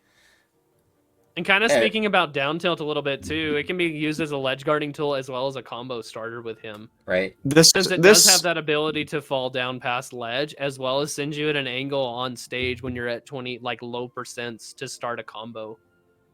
This is the big question that's kind of the elephant in the room when looking at this set. What do you guys think about little controversial conversation? Do you guys think we should ban Steve? No, because I don't think it should. The character needs to be banned, at least not yet. And my reasoning behind it is Onin, Akola, Yanni, all of these Steve players, they're not showing up and doing a zero to death combo all three stocks, and they're not getting hit once. Right? Like, they're killing quick.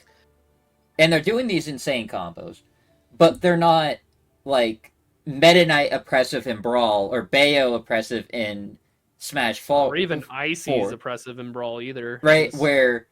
We're not seeing broken... We're seeing... There's a good difference play between absolutely just, actually broken, and then just saying, oh, that character's broken because, like, the move is really good. Right, where... Don't get me wrong, he's got those really good moves, but... Chain grabbing in Brawl and in Melee is just a whole different game than what Steve's been dishing out. Let's skip ahead to the... This is a good segue into the grand final set. Let's go ahead and look at MKLeo's sets that he had going on. Right. Grand finals, MKLeo fought... Was it Akola, right? Yeah, he fought... So, Leo's fought Akola twice. Here's the thing talking about banning Steve. Can you imagine if Akola had won this. Right. Can you imagine how people would have we'd be reacted? Probably having a different conversation right now, and this is kind of why I'm glad that we're looking at Leo now anyway, since like this is probably a good segue for that. Leo is a player, and you'll see it a lot. He loses his first stock quite a bit in his sets, at least in the first match. I'm not saying like that's a bad thing. I honestly think he uses that as an advantage. Right. He uses his first set to learn his opponent and what their habits are and stuff. That's why game 4 Leo is a myth. He typically has you on red by game 4. Right. Exactly. Like he knows exactly what you're gonna do. By the time at game 3, you'll see game 1 probably be a lot closer, and then game 3 is just gonna be an absolute demolish of a match, right? I don't know why I said myth. I guess a legend is the term I should have said. But the myth, the man, and the legend, MKLeo. So we all understand what you're talking about. But what I was saying is, imagine how controversial it would have been if Akola had won this entire tournament. If he won all the best players in the world, people have been trying to. Everyone has their different feelings about it. People say he's not that good. People say he's the best character in the game. People say he should be banned. People say he shouldn't. This would have caused so much controversy. The fact that he's even in grand finals, there's already a lot of people probably not happy about that. If you look at a bracket and you see only 2 Steves in top 16, I don't think that's that bad. No. And I think that Akola earned his spot up here. For sure. He definitely did. I definitely think we need, and when we watch the Akola Spargo set, I mean, you might change your opinions a little bit, but Akola is not a bad player, right? Like, you know, I think that there's that like some people will use the example like, oh, well, if he wasn't playing Steve, he wouldn't be that high, and I'd argue back like, well, if you weren't playing your main, would you be playing as well as you would be with your main? The character he chose to spend time with, you can't really fault for that. Like, before we started recording, I was having this conversation with Beko earlier. Sometimes we have to play characters we don't want to play. Like when we're looking at there are some top players like Wadi doesn't like playing Rob, but that's his best character, and sometimes that's what he has to do. Right. With a character you're best with, you can't really do anything about that. You can practice characters. Some just are not gonna click with you. Right, like your playstyle has to fit your character, and kind of like what we were saying, Akola. Honestly, I'm surprised there aren't more Steves just because of the fact of the versatility of different playstyles. Right. He can be pretty aggro, and he's got that combo game, but he's also got the zoning tools where, I mean, you're safe at a distance for a lot of characters. You know, so I mean, I'm surprised that we don't see more of it, but there's also the fact that he's in Fighters Pass 2, and some people probably have found characters way earlier than they did with, when Steve came out. Right. And then there's also probably a personal vendetta people have against the character too. They don't want Minecraft Blocky Boy to be their character, right? Right. I think, to answer your question on why there isn't more Steve players, I think it has to go with the fact of the pro players. Like, let's be honest, there's one Byleth. It's just Leia's Byleth. There's one starting Pikachu. to pick up Byleth, I guess. Well, really? Yeah, he at this tournament he's at right now, he's playing Byleth. So, but like, there's one Pikachu. There's just Esam. There's like one main ZSF. That you got Mars. You got the one main Mewtwo player being Wadi. Like you got the one player with the like one set in stone. Like this is kind of the game plan of the character, right? Where Steve doesn't have a set game plan. Yeah, that kind of brings us back to that conversation we were having earlier with, like, not everyone can just watch a person. Like, people have to have their own play style, and a lot of people get held back by deciding that they want to try to play, like, the best person with that character. Right, but Right, but then that leads into the issue of, which Steve's the best. If I want to get better with Diddy Kong, a lot of people are going to go watch Tweak and learn what he's doing. Who do you go to if you're trying to learn how to get good with Steve? There's so many of them, and they all play so different. Who's the best one to look for? Exactly, and I think that's the issue of lack of Steve players. I think I mean, like we noticed it with Sora. I don't think there's as many Sora players because, well, Sora came out later. You and I have talked about this, Tristan. And I think there's conjoining factors of when if there's that traction, right? Popularity. Right. What causes the popularity, right? There's so many factors that come into play when a character becomes popular in yeah, like who would expect that Rob would be like top 3 most popular characters, right? You know? And it takes a really good player. You know, we talked about Byleth earlier. If honestly, MKLeo, like you said, is the only Byleth player. Yeah. And now, like if you go to a local, you would see more Byleths just because of MKLeo playing with Byleth. And it's because he's had good results and he shows that the character is good and the character feels good for a lot of people. Byleth is a character that just kind of has not as versatile as Steve, but does have a kit that feels good to the general populace that plays this game. But I do think that there's these multiple things that come into play with the popularity deal on the character that determines if a character is played with or not. You start seeing more and more Sora players right now just because Kameme did good. Kameme, Meister, like they're doing better. And Sora has that. So, and that's another thing. Like Sora's not going to be as popular, even I feel like with a good result in one major is not enough because Sora has a pretty niche play style where it's and not play style but feel. Yeah, I like niche movement feel. I like your comment you said about Sora and Kazuya being the same character in different fonts. Right, like that was a good comment. It's like if Kazuya is like Times New Roman, then Sora you look at Sora and he's like Comic Sans or something. Right. He's definitely your funnier version of Kazuya, right? Like he's your comical version. And right. And, you know, and like I'm Booper, I'm looking in your chat right now. Hugo is like it feels like it depends on your play style that fits best, but it's hard to for some players like they just don't know what their play style is yet because they just can't figure out how they want to play certain characters. I mean, it took me a very long time to figure out Byleth. I mean, I still barely have the character figured out. It's just because of the fact that Leo plays Byleth. A lot of characters like that. They're like, there's not one like aside from what we were saying about Kazuya, there's not one single way to play every character.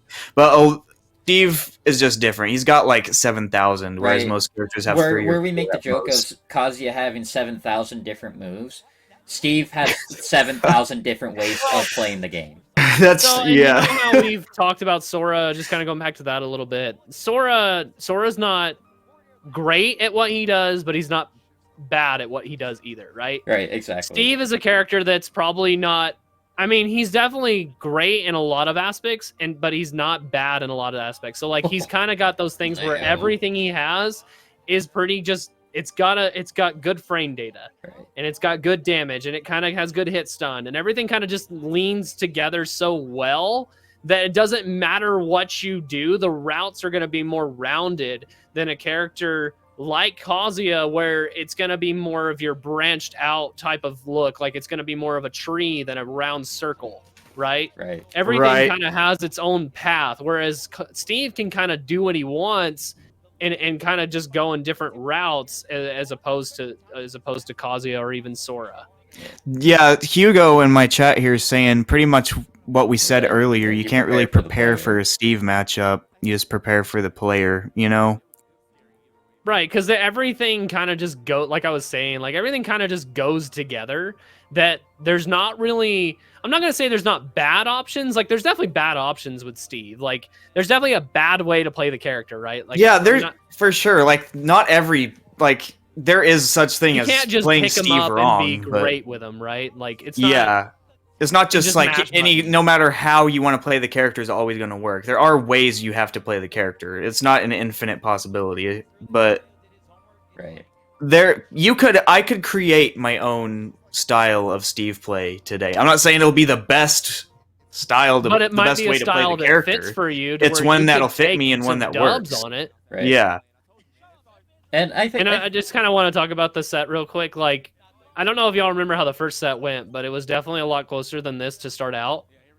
Byleth or MKLeo whenever Akola was on his second stock at this point, Byleth was, or MKLeo was also on his second stock. Yeah. At the same point. So just kind of what we were talking about earlier about MKLeo just not really playing against the character. He's just playing against Akola, and Akola is still. This is still like pretty close for Akola, like against MKLeo, right? Like this isn't.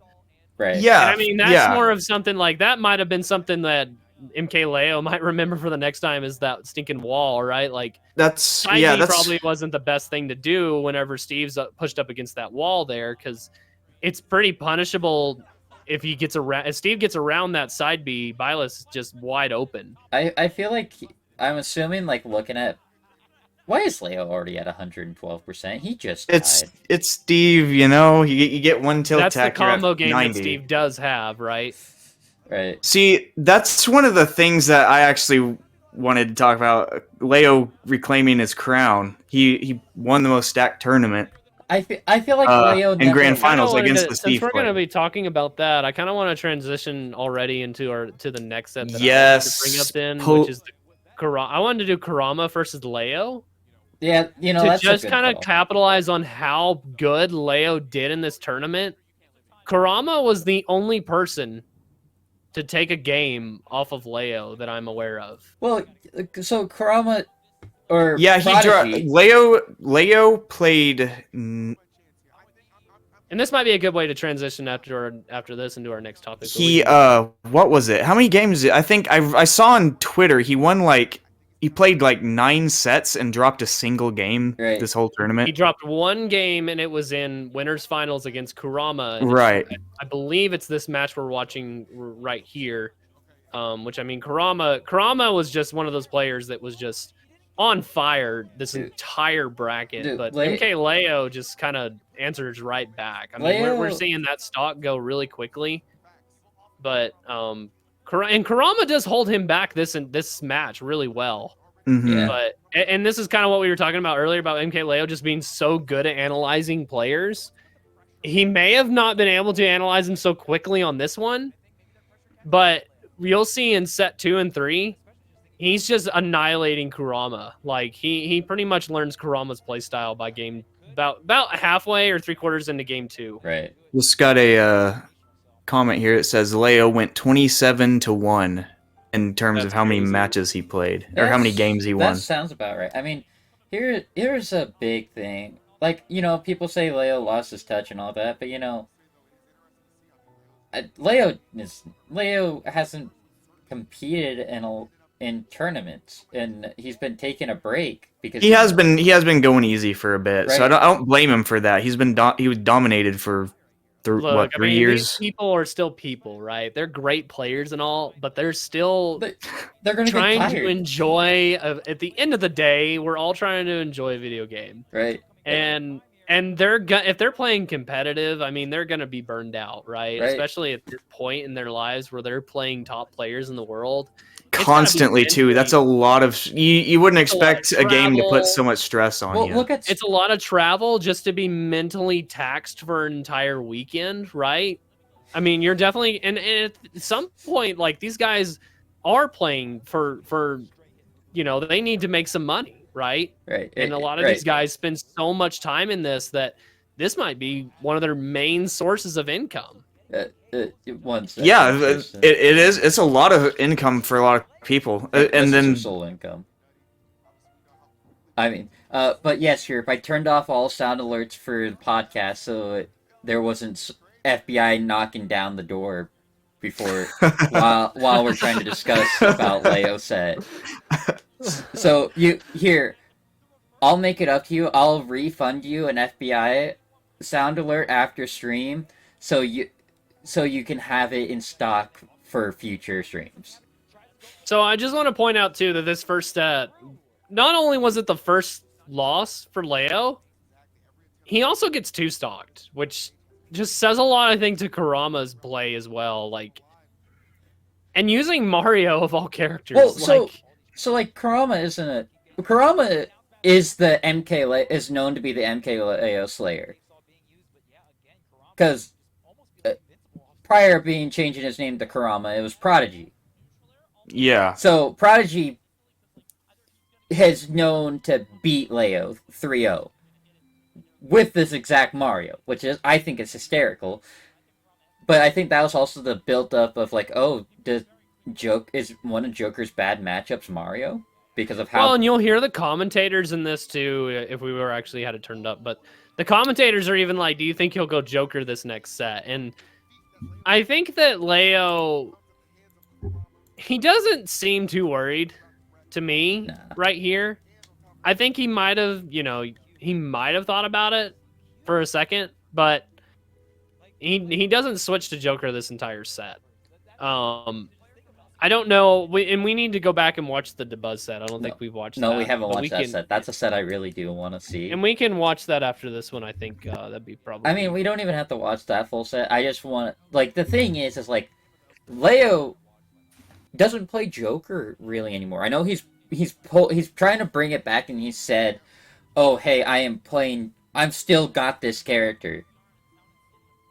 And, And it might just be that matchup deal, which I don't know. Byleth, Min would seem pretty even to me. No. Well, the thing is like Leo got, like I've said, the Buzz has demolished Leo. Yeah, that's been his bracket problem ever since DeBuzz picked up Min for sure. Right, like, is that Leo lost to DeBuzz because of the fact that DeBuzz, like, people. As much as people hate to admit it, DeBuzz is like the best zoner player. Like, his Olimar does not compare to. He needed an approach character, is kind of what you're right. You need a rushdown character to break up Min. Like, I mean, I know there's characters that hard beat Min. Like I admit, like how you handle Min with Sora and such, but like Leo's playstyle with Byleth just does not work against Min, and he can't comfortably play Aegis against Min either. Yeah, that you can't out zone. You have to play that type of character because you are not out zoning DeBuzz. He's the best there is at that, so you're not gonna beat him. And you're kind of, so you brought up like how I play Sora versus the Min matchup.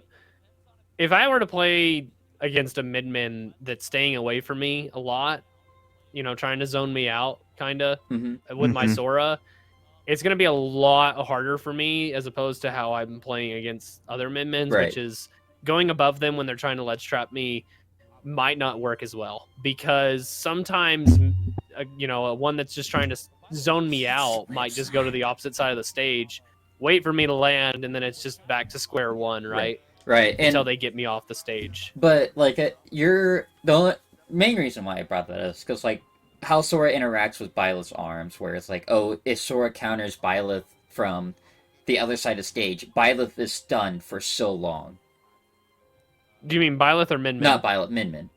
Yeah, well, yeah, and that is true. Like, I mean, there is that whole deal of, like, that's probably his best way of handling. Right. Just the fact of Min zoning is the fact that it's still attached to her body, so it's gonna stun her. She's very different from other zoners in the sense that she uses disjoints instead of projectiles. Right. So that is very different. Right. It's gonna counter it like it would against a sword, as opposed to against like Samus zoning. Yeah, it's disjointed, but it's still technically a part There's a reason the Samus matchup is considered way harder than the Min matchup for Sora. Right. And I think that's the big thing with that. So, but that's why, like, Leo's Joker, like, I feel like people have forgotten that Leo had, like they're all just anticipating when is Leo bringing out their Joker, because, like, that's when you're in for, like, the real match. Yeah, let's go ahead and look at that set. Speaking, since we've been talking about it, let's check out DeBuzz versus MKLeo. Leo is forced to pull out that Joker. Well, I think for the first, he pulled it out game one. Right. He was not kidding around with this matchup. Well, I feel like he's so like we've talked about so far all night with Leo. It's like Leo is someone that is just analyzed playstyles of players, and he's just learned how to counterplay that specific player. Well, Leo and DeBuzz have been fighting forever. Here's a funny thing about Leo, though. He's at that point where I think he just plays the characters he wants to play, right, and calls them his mains, as opposed he doesn't main the characters he's actually the best with. Right. Because when he's being serious, he picks Joker, despite the fact that he considers Byleth his main now. And that kind of goes back to what we were talking about earlier about how like some people just like are forced to play the characters that like maybe they I don't think Leo like a whole actually lot, but they enjoys feel playing good Joker. with. But like Leo, and that, I mean that kind of goes in too with people getting burned out. There's gotta be a point where like you have some fun with this game. So like play the characters that you really like to play with that are enjoyable to you, as opposed to the ones that you're just like, oh, I gotta play this character because I need to win this set, right? Right. It's just, I don't blame him at all. I completely understand that. Like, I've changed my mains a couple times over the years this game's been out, too. Not even necessarily because I thought every time I was getting a better character. It's just sometimes I got tired of the character I was playing. And when you play as much as Leo, where he basically does this for a living constantly, right. I don't blame him. But my point being, it's very interesting how when he is being very serious, especially when he's fighting Dabuz, he'll go Joker instead of his self-proclaimed main in Byleth. And I don't know if you guys, I'm pretty sure I don't even think this is a hot take, but MKLeo's Joker is the best character in the world. He's won the most majors, it doesn't, I think, with it, hasn't he? I'm sure he has. I mean, he's the best sets in the world that are pretty much unanimously agreed the best sets in the world have all involved MKLeo's Joker. No, but he is the reason for sure that Joker started off with the most wins in a major, because I think Joker has like 15 wins in a major or something. It's like an astronomical amount compared to like the rest of the characters. No, 100%. I have a new chatter. Welcome to the stream, Fire and Bro. He literally says it's personal versus Dabuz. Yes, when he pulls out that Joker, that's exactly what he's saying. Like, the fact that he's pulling this out game one, and this is really the only time pulls out Joker. This is the only time the entire tournament where he pulled out Joker. Well, it's like, when you lose Grand Finals, like, that's the thing. He lost Grand Finals to Dabuz's Min. And so, like, I would be like, yeah, no, we're not playing this game. I'm going to show you the reason why I wear this crown. And, like, people could say, oh, he lost. No, he hasn't lost his touch. He's always worn the crown. He's always sat on the throne. Just because he chose to take a little break and a vacation from it all. People always pull the card on him, like, if you played Joker, you'd win more. It's like, he doesn't want to. He's proved that he's the best with Joker. He's trying to do something different now. Well, there we go. God. Like, and the thing is, I think Leo knows the Min matchup probably better than almost any other player. Well, you can just see how he knows how to space himself perfectly against Ram. Right. Look at that. See? Like, just jumping high enough over Ram, but still able to land in front of Min to punish her for that was... Right. 100%. That's the matchup knowledge. 100%. And I think that straight up, I feel like... Wait, is that Leo with a sheet of, like... Oh, that would have been funny if Leo had a personal note sheet, like, these are the stages that they make that... I think they actually make that joke in finals, at least later bracket, where they're like, oh, Leo's pulling out the notebook again. Like, because it looked like that at one point. It's just kind of funny. But, yeah, no, I mean, Leo's already walked into Joker before DeBuzz even chose his character. Like... Yeah, he knew he was playing Joker before the set even started. He knew he completely knew what he was doing. And he had now, this plan. This is the match I saw. So I watched Isan's video talking about Leo, and this is the match that he showed in the video. This is the set that just shows you how good Leo is with Joker and why he is the best Joker player in the world, because of just the fact that he can get the combos that, the bread and butter combos that Joker's known for, with like the drag down and the down smash and such, without having to get it. So, guys, what time do we have on how long we've been doing the podcast? We're about 2 hours. Yeah, almost exactly. So I wanted to, since I gotta get ready for that, I wanted to end on one last set for myself. Right. To just kind of touch, pick your brains about how different you might think the tournament would have gone based on the set. Okay, yeah, this is is Spargo versus a Cola, and also which I think is the most. Way to go, Spargo, for being part of FaZe. This is probably the most, I don't know, not hype, but definitely interesting set of the entire tournament, right? To me,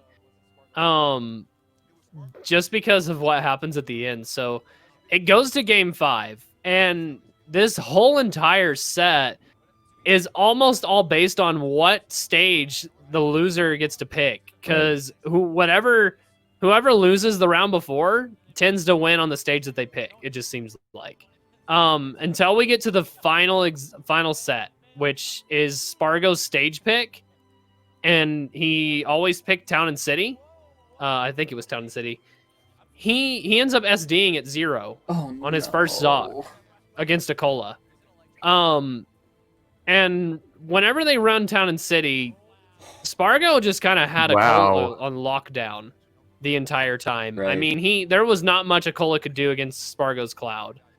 And y'all will see it more so, I guess, towards the end, but which I might even just fast forward here a little bit. Because PS2, I mean, we all know how PS2 right, is. Like, let's be truthful. It's not an actual, like, you always start off on PS2. It's like just the yeah. Let's be honest here. Like, there's usually 2 stages we see an appearance on with pro players, and that's PS2 and Town and City. Right. If things aren't working for you on PS2, they tend to go Town and City.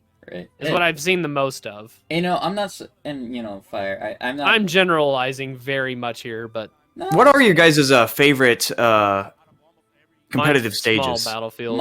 I love Small Battlefield. Actually, I changed my answer. Mine's probably Hollow Bastion. they got rid of my favorite. My favorite used to be Lilat, huh? Yeah, I live for that stage. Not Beko crying in the corner for Lilat. I'm probably the only one that will die on this. It's the fact that, Lilat was Piranha Plant's best stage. And I truthfully stand by this because of the fact that Patui counter... It didn't matter. If you land on a platform, you could tech platform, you're still going to get hit by Patui because Patui covers the entire platform. So, for me, it's fine, because they can tech... Well, and that tends to be most people's, favorite stage, right? Is what stage does your character do best on? And mine used to be Kalos. I used to love Kalos for every character I played. Which was funny, because isn't Kalos, Little Mac's worst stage? He can. It's actually pretty good. The wall jump stages are probably the best for Little Mac. Little Mac it's got those platforms that can help him recover, and he can wall jump. He has one of the best wall jumps in the game. Kalos is usually considered your safe stage, right? That's usually the one you go to if you're not really too sure if you want to, aggro this. You're trying to keep things a little safer. That's actually Inkling's probably worst stage. Oh, next to I know, you specifically, I've seen you struggle so badly on stages where it's wall, there's no underneath the stage. Yeah, I'm not a big fan of Kalos and Yoshi's. I can handle Yoshi's a little better with Sora because he can kill off the top a lot easier. Inkling, hit or miss. I mean, like I said, it's not... Kalos is definitely Inkling's worst stage. Right. You definitely don't want to go Yoshi's with Inkling because Splat Bomb doesn't do as well at Yoshi's. It tends to land on the top platform more, so you can't ledge guard or ledge trap as much. But you can still make do with Yoshi's since Inkling can kill off the top pretty well. And platform combos tend to be a lot easier for Inkling too. Right. So, and that's kind of the big thing I've noticed. If I get to choose the stage I'm going, because I'm first in a Sephiroth player, I will and they did not ban Yoshi's, I will take them to Yoshi's. Oh, you definitely want that slant, right? Any stage down smash just is not even useful at all at ledge. It can't connect. And most Sephiroths try to punish ledge get up with down smash. It can't connect. Or I've even seen Sephiroths use forward smash, and it's gone clear past my head. Because and there's low profiling is a lot better on Yoshi's for the fact of that, right? You can get underneath a lot of stuff. And the fact of it all is, it's just it's even on stages where, it's on characters that are tall, that still low profile moves like that. So Spargo lost that last set, but he decided to run back Small Battlefield here, and I know that the next time he picks, I believe he does pick Town and City. And it's just so interesting, actually, now that I'm actually kind of looking at it a little closer. Spargo actually just tends to run back everything that Akola just picks. Right. Because I'm pretty sure Akola loses this, and then Spargo, and then I'm pretty sure Akola picks Town and City, and then he wins at Town and City, and then Spargo beats him at Town and City and chooses Town and City again, is I'm pretty sure how it goes. So now that I'm looking at Spargo, just pretty much just runs back everything Akola picks, and he's just kind of adjusting to the play style on the stage, which is that is a very you pointing that out is very interesting. Like, because when he might have that same idea. Like, every Steve's a bit different, so like if he can learn how a Steve plays on a specific stage, he might be able to have an easier time countering it than playing on a completely new stage. You know, with that, and Akola might be really well at changing his Steve based on the stage as well. Yeah, so like that is a very interesting. I didn't notice that. That is a very interesting thing there. And I'm pretty sure that's how it goes. Because I know it's either Smashville or Town and City last, because I know it's an Animal Crossing stage, and I'm sure it's more than likely Town and City. You know, you rarely see these characters at Smashville, but I could be wrong about that. But yeah, and Akola might also just be adjusting to Spargo's playstyle and counterpicking a stage as well to, you know, change Steve's gameplay, right? Right. I feel so it's kind of more of that round and round and round we go type of deal. And you know, this might be a hot take, but Spargo kind of plays like Leo. Like he's a little very bit good at adjusting to those habits, right? And that's what we were talking about. Like players, that's just being a good player, right? Right, but like I don't know, like you see it in Leo where he like completely adjusts, like, and he has a game plan for every single player where he's like, this is who the character I'm going to use against that player. He's not forced to switch characters or anything like that. He doesn't feel pressure to. Where I think what's interesting is when you go to I love that, by the way. This is probably my favorite punish of the entire bracket. What? That wall jump into Nair is probably one of the sickest punishes I've ever seen. I forgot about wall jump. And it's funny that he didn't snap, right? Right. He perfectly wall jumped there. Yeah, if he would have just been a little bit higher, even just like a couple pixels, I'm pretty sure Cloud should have snapped ledge there. Yeah. If any listeners are like listening on Spotify or anything where you can't see the videos, I really recommend watching this tournament, at least some of the sets we were talking about, because some of this stuff is like, when you put these top players together, it's crazy. No. Yeah, and sometimes like you won't see what the like, you know, we've talked about it before, content creation combos versus these pro player combos.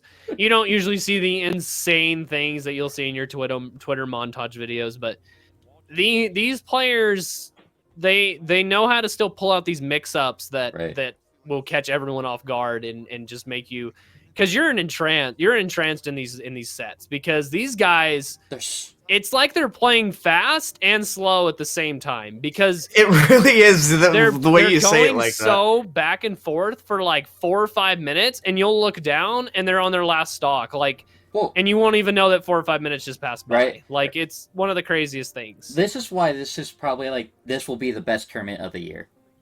Like, Yeah, it's considered like one of the best tournaments. Yeah, I don't see anything past this. We only got a couple months left. I don't see anything beating this. Well, like we have like Panda's Cup, like Global Cup.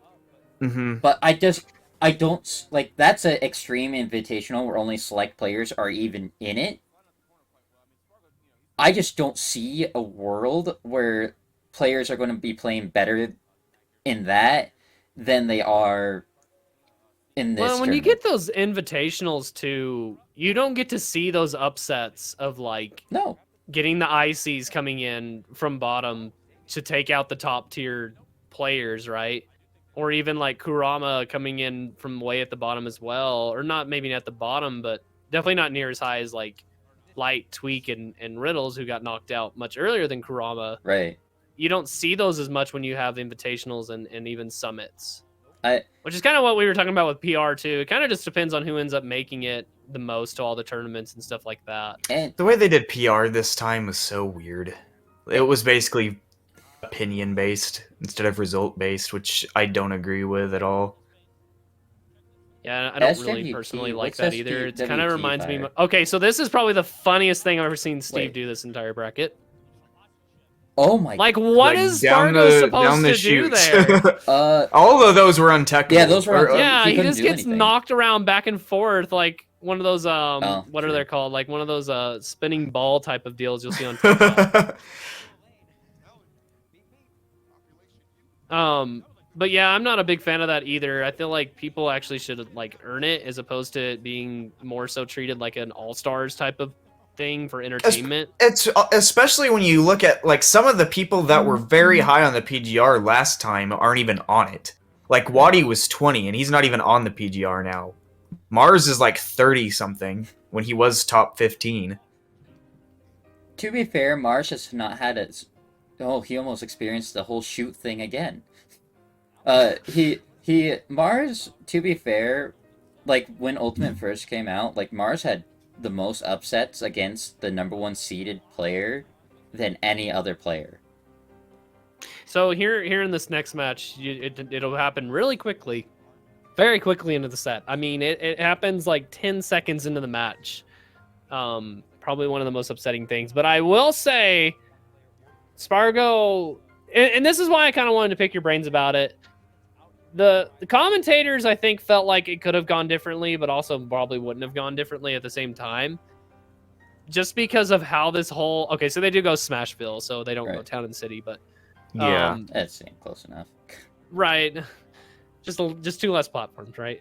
But no, he brings it back really quickly against Akola. Right. So, I mean, it kind of almost feels like it... it's like one of those things, well, it might have gone differently. Oh, yeah.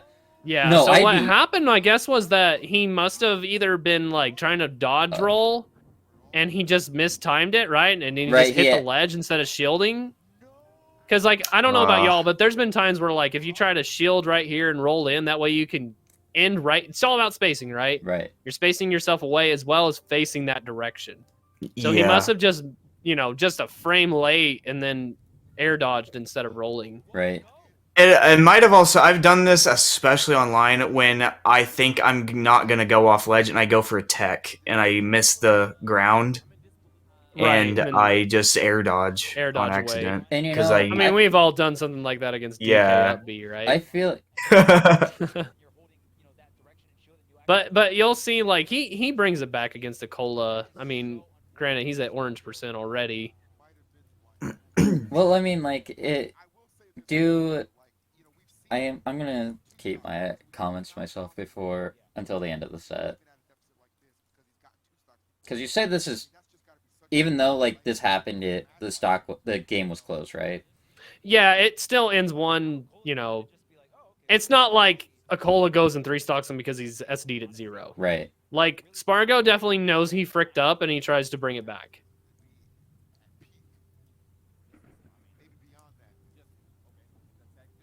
So that was one of those things I wanted to talk about that we didn't get to watch with the Akola MKLeo set. Or maybe it was the Karuma no, it was the MKLeo Akola set the first time because they fought each other twice in bracket. Right.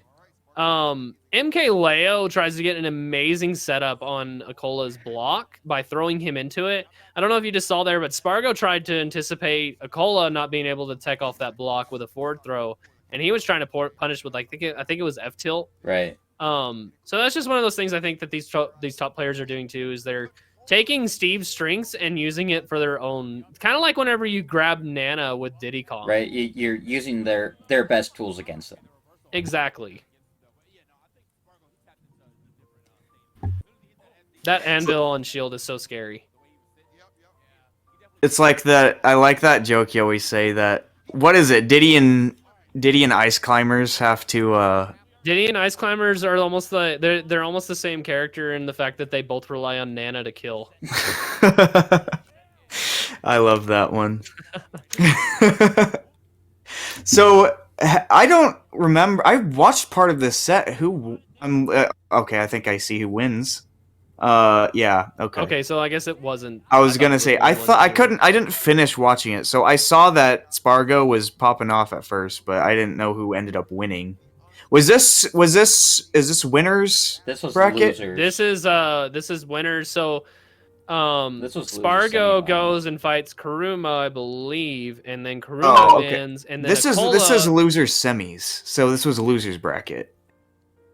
So Akola knocked out was it? Spargo here. Yeah, it says on the top. Oh, it says at the top. Oh, okay. So it's earlier. I think Spargo ended up in losers because of Karuma. Right. Akola ended up here because of MKLeo. Karuma ends up here in losers after he fights MKLeo. It was very different seeing so many top players get knocked out so fast. Like it's always a classic to see Tweak and Leo in grand finals or something, or Spargo, but I guess that's part of what happens when you put so many good players together, you know? You don't really know what to expect, because every character here, or every player here, had the potential to take any other Leo just player got out. 0 to death. Or not Leo. Spargo got 0 to death here, pretty much. Right. So that's kind of what I wanted to talk about was like, you know, do you think that it would have been, I mean, probably would have been closer, right? I feel... Probably not been 2 stocked, but maybe 1 stocked. I don't know. I feel like... But it also changes your mindset, you know? Could you go to, like, the beginning of the set right before you SD'd? It is really hard to say what would have happened if Spargo won here, considering Akola made it to grand finals. So would Spargo have took his place and made it there? Who knows? Exactly. So like the whole thing is like whoever won this entire set was the one that plays MKLeo, which I mean, MKLeo being MKLeo is probably going to win no matter what. Maybe. I mean, I don't know. Has Spargo ever been able to beat MKLeo? I think Spargo's beaten Leo like twice. So I don't think he's maybe ever the won a Cloud- tournament beating him though. Like I don't think he's ever like I thought won he, a tournament. Oh, I Grand felt like he finals beat win. Leo last year at Summit. No, No, because who am I- No, I'm thinking of during Cosmos. I heard MKLeo at one of the summits just wasn't a good run for him. No. that summit where he lost to Tweak, he fought Spargo and he pulled out Joker and destroyed him. Spargo beat Okay. Leo at Collision. Was it Collision? So, here's the thing. I feel like, so, with how fast Spargo was on top Yeah, of... I don't even think that was 10 seconds in. That No. SD might have 7 seconds been in. what costed him the entire set. Truthfully, I feel like if Spargo didn't SD here, he would have won. So it kind of changed. Like he definitely would have a changed in mindset, right? Like Right? you know how sad you are after you SD at 0. Yeah, especially in that's loser so- semis. That's so unfortunate. I didn't even Yeah. realize that was on his last game. This was his last game of the This tournament. was game 5. Right. Yeah. So- This was And make you or know- break for him. And kind of like I said, there was kind of this routine of Spargo wins, Akola wins, Spargo wins, Akola wins. It kind of just depended on who won game 4, or I guess who started winning game 1. I They feel, were kind of just going yeah. back and forth. So I mean, this was definitely like, you know, the pattern was definitely showing Spargo to win for sure. No, Spargo would have, like, the momentum Spargo had, he takes this stock. I feel like, no, I feel like Spargo would have won if he didn't SD there. Right, because that's kind of have to look at it. If this was Yeah. his 3rd stock that he has right now, right? Yeah, I feel like if that was his if that was his first stock, I feel like Spargo would have been in the lead. Do I think it would have been a very close set? I think so, because, like, Akola does hit him with a 0 to death, practically. Where, Yeah, You he know- kind of just read a recovery really well, or I guess maybe trapped him because there wasn't a whole lot, I guess. Right. that It Spargo also could do. partially, like, as you see, like, when he's about to SD, Akola goes really in on making sure he doesn't get back to the ledge. He's immediately building blocks, and that's just part of another thing Steve can do. Right. That's also another take I wanted to bring up before we finish up was my take on, like, banning characters, especially with how we talk about Steve and Kazuya, is I personally don't think that they're ban worthy, but I think the way that the community views banning characters is really weird. Because even though I don't think Steve and Kazuya are ban worthy, a lot of people's arguments for why that is that they aren't as broken as Bayonetta and Meta Knight and Brawl and Smash 4. Like, if we didn't ban Right. Bayonetta, then why would we ban Steve? I'm like, those games are dead now because they didn't ban those characters, you know? It's like, why do we have to wait till it's the point where it's so bad that the game suffers from it? But to me, like, who were the characters before Fighters Pass 2 that we wanted to ban? Hero. Yeah, Hero people learned how to fight Hero. Hero was a different situation. They didn't like the Hero. RNG. They wanted to ban Hero for like reasons like you couldn't. His downbeat menu was different languages, and like people who speak different languages couldn't read it sometimes. That their language barrier. And Europe, to answer your question, the whole reason that it was called Ludwig's Invitational is because Ludwig was the one who hosted it, sponsored it, not sponsored it, kind of. He's the one who controlled the pot. Like, this is one of the largest pots in a Smash tourney, because there's like Not 30K. To mention Mr. Beast. Well, right, Mr. Beast sponsoring it. So like, there's like 30K in prize in cash prize money. Right. So like, it was a big pool for when normal Smash tournaments like barely even make it over 2K.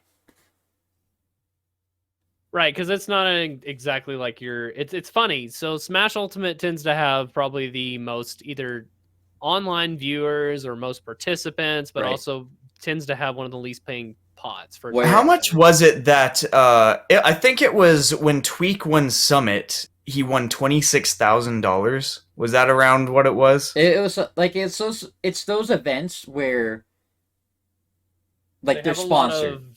Right, I was gonna say they tend to have like that's kind of what I was saying, like being an all-star event and stuff like that. They want to do it for the content. Right. So like it's those ones that are those big hit content type of events that get paid the most, and those sometimes aren't necessarily your best bracket runs. Kind of like this was a rare case, right? Like this was a good tournament such a good tournament with a good pot, right? Like it was a good bracket run with a good result. Yeah, no, that's about right. Fire said, I don't remember the exact number, but that sounds right. I think that was Summit 3, which that sounds about right. Mm-hmm. But yeah, no, and that's the issue. Like, you look at other games, like Pokemon, their company supports the competitive scene in Pokemon. They put on their own entire VGC type of... Right, they host their own tournaments, they pull out their own prize pools. Like, the competitive Pokemon scene is supported by the creators, because, like, they view it and they respect it. Yeah, whereas, that is true there. Whereas Nintendo, the cup that Panda's putting together, the Smash World Tour, if I remember right, is what it's actually called, is sponsored by Nintendo, but Panda's doing all the work. Yeah. Competitive Smash has had a hard life. It really has. It started a long time ago, like whenever they did like things like Project M and stuff like that kind of just like ruined it for a lot of people. And it's really strange too, because I get Smash wasn't intended to be a competitive game, but there's competitive games that weren't intended to be competitive games that still get sponsored by the creators, because when something goes competitive, that means it's really successful. Yeah, and so you'd want to support that. Look at like Call of Duty even. Call of Duty's gotten kind of a good traction on esports play, I think more so like especially because of like Warzone and stuff like that. Whereas if you would have looked at it in like, let's say like, I don't know, 2012 or 2010, when, you know, there was not very big esports for Call of Duty, right? Yeah. That's just kind of maybe a bad example, but you know, nowadays like it's gotten really good traction, whereas Smash doesn't seem to get that traction, you know, even with a good game like Ultimate, which I think is honestly a good competitive game. I do too. You know? I think that is but that's just kind of like Nintendo's very old school in their ways. Like that's just kind of how it is. Game Freak, like even though Nintendo's the publisher for Pokemon, they don't have to worry about supporting it because Game Freak is what takes care of everything. Nintendo just provides a platform for Game Freak to put out their game. Yeah, but like I was saying, it's very strange to me that the Smash creators are so against supporting the competitive scene Right. because I feel like when they support it, the game would actually make even more money. I feel Because like it would. so they're like against that. They feel they take the approach that it going competitive hurts the game's reputation somehow, even though that is not the case at all. No. In fact, I think that Smash Ultimate got so popular because of how the competitive scene for Smash has developed over the years. I agree. I don't think if Melee had never gotten so big and Smash 4 had never gotten so big, I don't think Ultimate would be as successful as it is. Well, and definitely like, and I mean, there's been maybe more so of a drop off with the average player just because DLC happened for a long time. Right? There's yeah, nothing DLC new. for 3 years. Yeah, it took 3 years for all the characters to come out. There was always something to look forward to. After about 4 months after Sora came out, you saw a decline in... It dropped, especially Yeah. on like Twitch and stuff, right? You look at the average viewers and it's not near as high as it was. And if you looked in like 2020, Oh, I bet it was way higher. And I mean, there's other reasons for that too, but you know, people were at home, Right, and now they're not as much at home. there's 1K viewers watching on Twitch right now. I bet if you, in 2020, I bet it was closer to like maybe. It was 15K, regular. 10K. Yeah, it was regularly around 25,000. Right. I do remember that. So it is definitely has shrunk down a lot. I will say, I don't think it goes down much from here. No. Yeah, In I my think personal the people that play the game now are probably going to keep playing it. For I a think, while, right? Yeah. I don't know if it'll have, and I've seen this on Twitter where people debate the length of lifespan and competitive scene with Melee. You know, if people think that it will last as long as Melee does. I mean, I don't know if it will or not. Melee's been around for a long time. Well, I feel like it'll last as long as Melee because you gotta think there's 83 characters in this dang game. I think we're gonna my personal opinion on it is that we'll see kind of like what we're seeing with Melee with Yoshi coming out now, like being, you know, winning grands and after 20 years. I think over the next decade we'll see characters going up and down in results. Right. For my personal opinion. I think the first one to start that rotation is going to be, well, he's not really, and he's more so just in debate on where he even sits because he hasn't been out that long. But Sora is going to be one I think that fluctuates depending on who wants to actually stick around with him and who won't. See, I do agree with that on Melee, and that we're going to be seeing some different stuff in terms of the meta, because, you know, like, the era of the 5 gods is kind of over. Like, half of them don't even play anymore. Right, the only ones that Hungry Box barely plays, and the only one that really consistently still plays is Mango.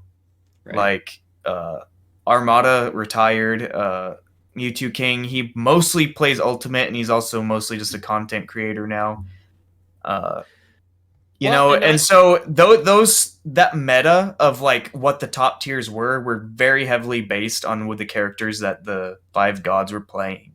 And now that they're pretty much retiring and such, there's going to be new people stepping up that are playing different characters in different ways. And I will say the average age of a Smash Ultimate competitive player is pretty low. Mm-hmm.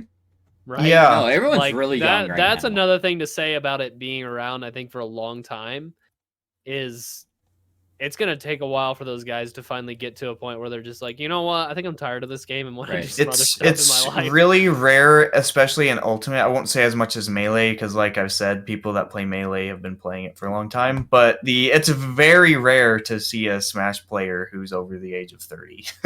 Right. Usually I think the average is like maybe 20, if that. It might even be like 18. MKLeo's only 21. I think he's 23, Becco. No, is he? I thought he was 21. That's what they said in the the commentator said today. I thought he was the oldest one in bracket after like at the point of like Leo's 21. Oh, okay. Yeah, I was pretty sure Leo was younger than me. I was gonna say, I'm like, He was, DeBuzz but it is was funny. He was the 29? oldest. He was the Mars oldest is? one. No, DeBuzz. Oh, I think you said Mars. I was like, oh, no way. Mars is like 23. Yeah, DeBuzz has been playing since Brawl. I think Esam's getting pretty up there too. I think he might be he's 28, older than 29. me. Yeah, Mars He might be almost 30. Mars is 24. Mm-hmm. But yeah, MKLeo was the oldest one in that bracket at the end there for like past like quarterfinals or something like that. Well, yeah, because it like they were like 17, 15 Spargo's or 19, something. if I remember right. I think he's 18. I could be wrong though. I think he's 18 now because I think he just now he's not considered a prodigy anymore, as they call it. He was born. He's 82. He's 82 with 13 kids. No, I guess no. He is a lot younger than I thought. I thought he was older. Well, like when he started playing really well, he was like what, 15? So when he started getting traction and doing well at tournaments. I don't know how long ago that was. Onen's one of the youngest ones. Summit 4, or he won Ultimate or Summit 4 at the age of 16. So he's like 17, 18. Yeah. No. How old's Onan? Because he's like 15 or 16. Like what, 14 or something? Yeah, like he's young. I think the average Steve player is probably 16. like younger than 18. 16. Yeah, no, they're young right now. So the game's got a good health. I mean, does it look good that all the young players are playing Steve? Well, that's kind of what we're saying, right? Like, yeah, right. The game. There might be some more of them later. There might not. Steve's a future meta. You know, he's probably gonna be the best character in the game by the time the meta solidifies. He's probably gonna be unanimously considered the best character. I really believe that. So, maybe it's debatable now. People have their opinions, but I don't think he's gonna go anywhere but up from here. So to clarify, Boop, you think that that Steve shouldn't be banned? But you think that the criteria that people use to justify whether he should or should not be banned is probably not accurate. I think it's a very slippery slope the way they go about it, in my opinion. I think it's just really weird because the way they justify not banning Steve is for all the wrong reasons. And I think that is a very dangerous mindset. Because if we ever do reach a point where we need to ban a character, if it's gonna kill the game, I feel like people still aren't gonna. Do you think that they should be doing the start Steve and Kazuya at 2 stocks?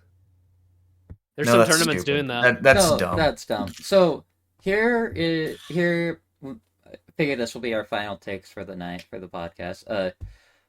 When it comes to banning a character, if it's not healthy for the scene to have the character involved, that's when a ban is looked upon. You look at Brawl with Meta Knight. I know you hate comparing Meta Knight and Bayo to Steve, but you look at Meta Knight, like you look on a tier list for Brawl, Meta Knight was in its own tier compared to every other character. You didn't pick up a character because you liked the character.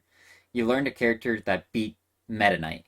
Yes. So that's how it was. So that caused for an unhealthy competitive scene because this one character dictated how every player played. And then Bayo kind of was that same thing where does your character beat Bayo? If your character doesn't beat Bayo, then you need to pick a character that beats Bayo. Or Cloud.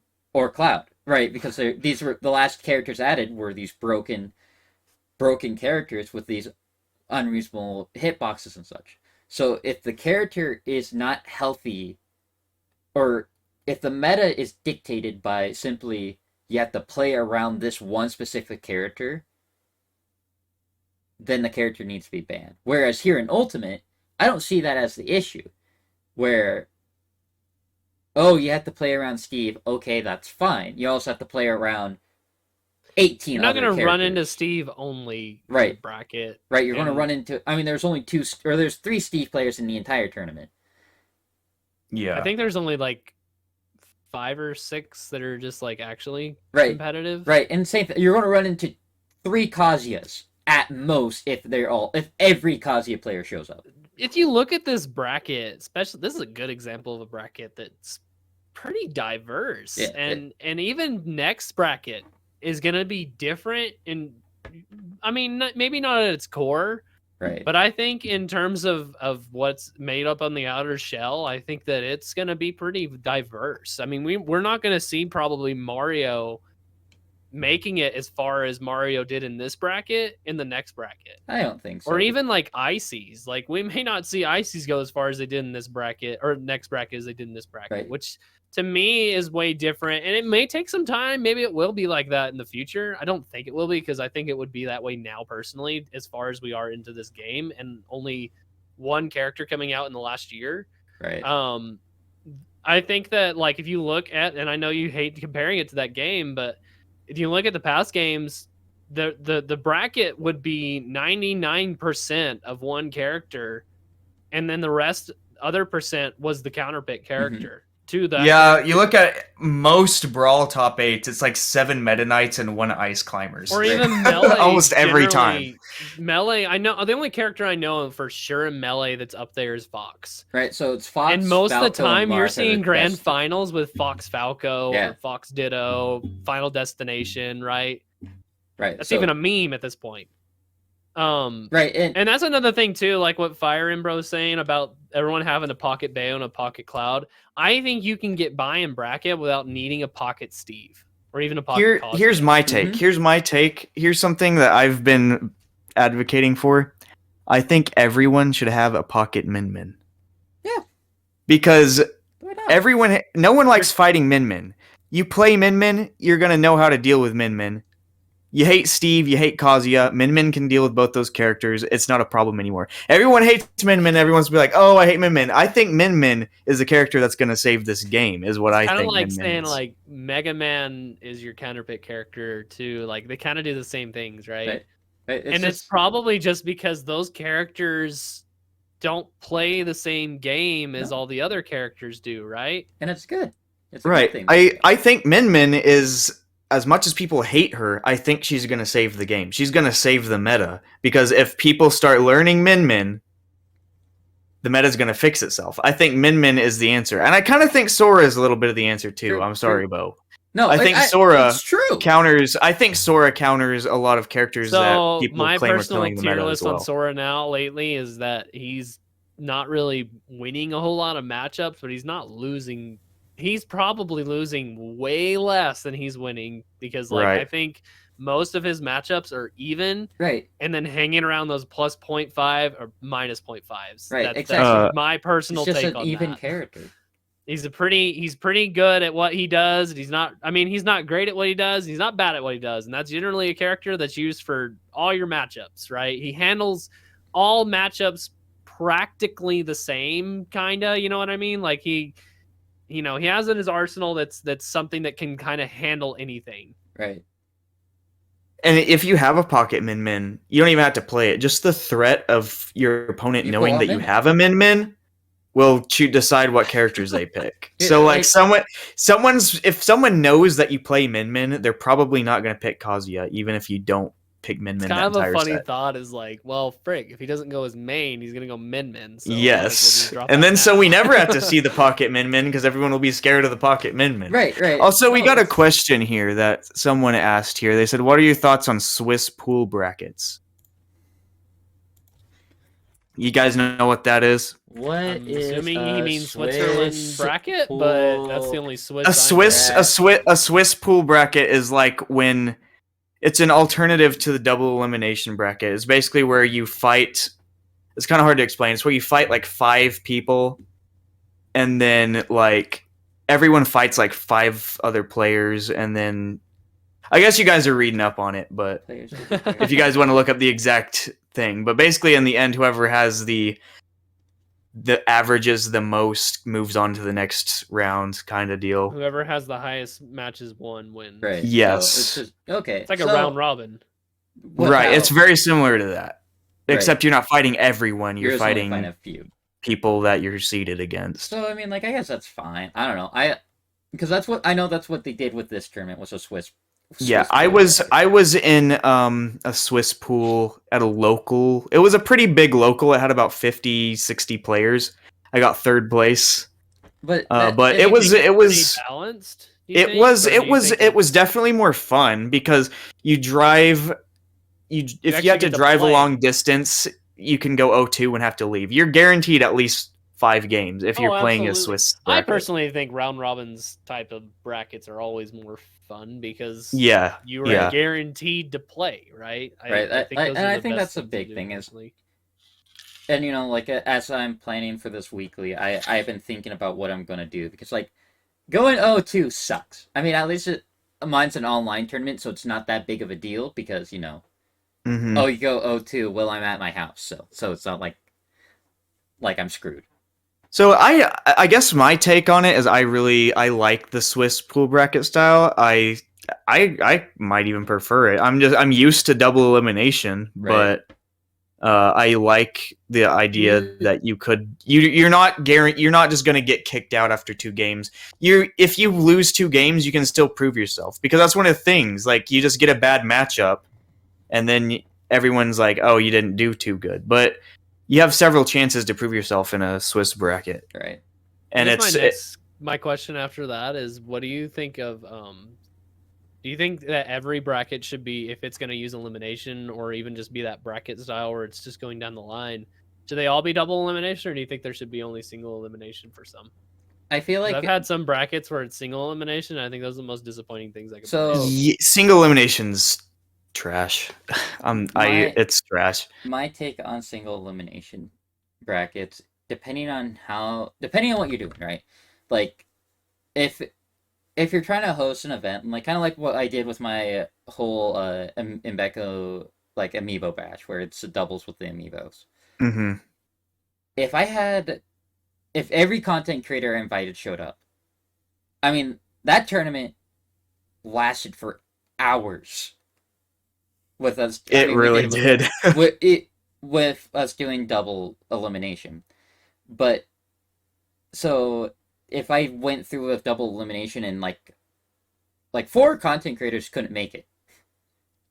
Yeah. If I went with that and there were 4 there, we would have been up till like 3 a.m. Like truthfully. So like that was the time where it's like, okay, that's justifiable to do single elimination, so Hmm. because that's a long time to stream for, I mean, 8 hours as I'm Yeah, I at guess 5 for for events and not necessarily tournaments, the single elimination's fine. It's just, But if you're just hosting like a non-event tournament, like I don't know why you would go single elimination, No. especially if you have people traveling there. right, Yeah, exactly. we I- had this local that had started up in my area, the one that it started out with like 12 people. With 12 people, they wanted to do single elimination. It's Isn't like that crazy? it- Why do you want to do that to people? I feel like if it's That's so so small, mean. it should always be. I mean, I think it should always be double elimination, no matter what.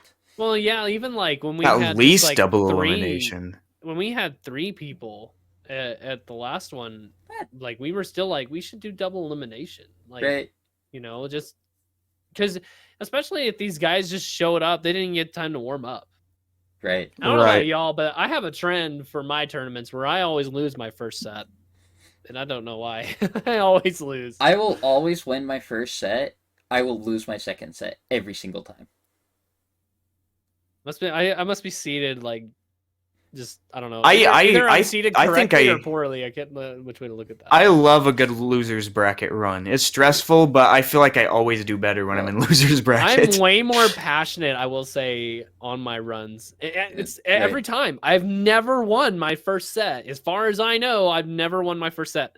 But especially this last one that I went to, because I took like 2 or 3 months away from going to locals and Right. tournaments Mhm. and stuff for a little while, and I went to this one. It took me a while to kind of brush off the habits of playing in CPUs and stuff like that. Right. But by the time I was about to lose to a Sora and a Ditto, and I was about to go 0-2 by losing that way, I was getting pretty mad, and I finally just like ended up being passion driven throughout the entire deal. That's Yeah, why against that Captain Falcon, like I was going to town on that person. They're the ones that put me in losers, and I was like, I ain't having it. I know I'm better than this Right. person. It's I a need grudge. To, Yeah, And it was a that's- grudge. That's fair for me. For every run that I've ever had in a tournament, for my first run, It's fine. I'll win my first set.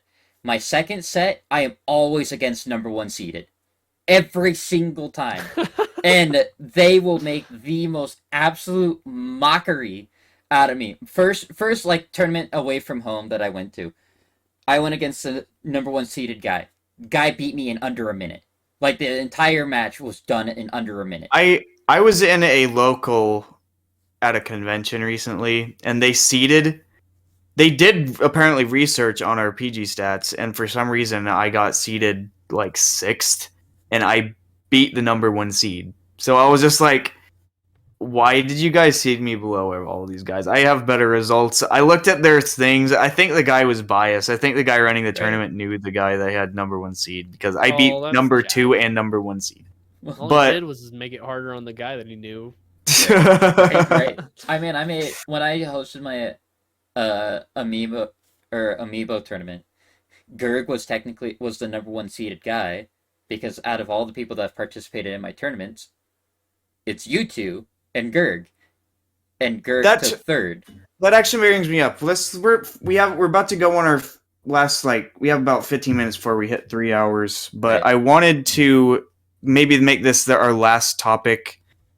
MKLeo was seeded 3rd in this tournament. Right. Light was seeded 1st. How do you think seeding should be done? I've seen this conversation on Twitter. Do you think we should seed tournaments based on who's the best overall, or who's done the best most recently?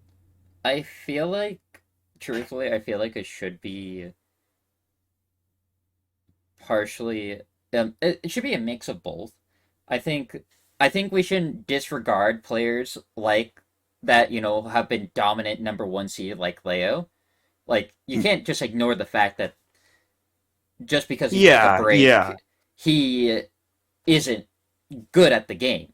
For sure. That's kind of what I'm getting at. And whereas I think we should also take in consideration of recent results, because you got people like Riddles, Light, Spargo, Tweak. They have been doing phenomenal. Like, Riddles has not... Like, this is a rare scenario where Riddles actually did bad. Recently, Riddles has been getting, top 5 in almost every tournament he's gone to. What do you think, Tristan? Well, so what I was gonna say was, I don't know if this Ludwig Invitational is a good example of seeding versus results, because this Ludwig Invitational had upsets as well as pretty accurate. Like, at the same time, it had some pretty accurate results. Like, you still had Spargo getting 3rd, probably about where Spargo usually would get. Spargo's going to get top 3, probably, top 5 at least.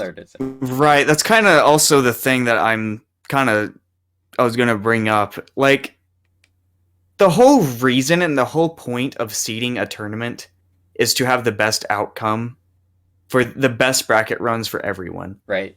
Like, when you're seeding MKLeo 3rd, when you know he's probably the best player there, you're going to screw some people's runs up, because they're going to be fighting MKLeo at the wrong point in their bracket run. They're not going to do as well as they should be doing.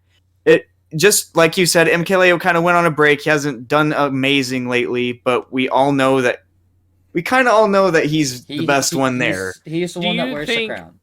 I guess my counter question to that is, do you think seeding affects results? I think it does. 100%. Yeah, it really does. Even just maybe not like being 1st or 2nd seed, because it goes in pairs. So 1st and 2nd seed's pretty much the same seed, because they're on opposite sides of the bracket. Right. They usually. I think, like, if you're fighting someone and you're in the wrong seed, you're not going to make it as far, because if you're seeded wrongly, it's happened to me before. I know I've been one of the better players at a tournament before, but people don't know who I was, so they'd put me at the end, and then I'd fight seed number 1 in my first round. Right. Get knocked into losers. I think placing Light 1st is a bit of a hyperbole, because sometimes players do go on these little runs where, like, Light was doing really good there for a while. Leo wasn't showing up to some of these tournaments, but Light was doing really good.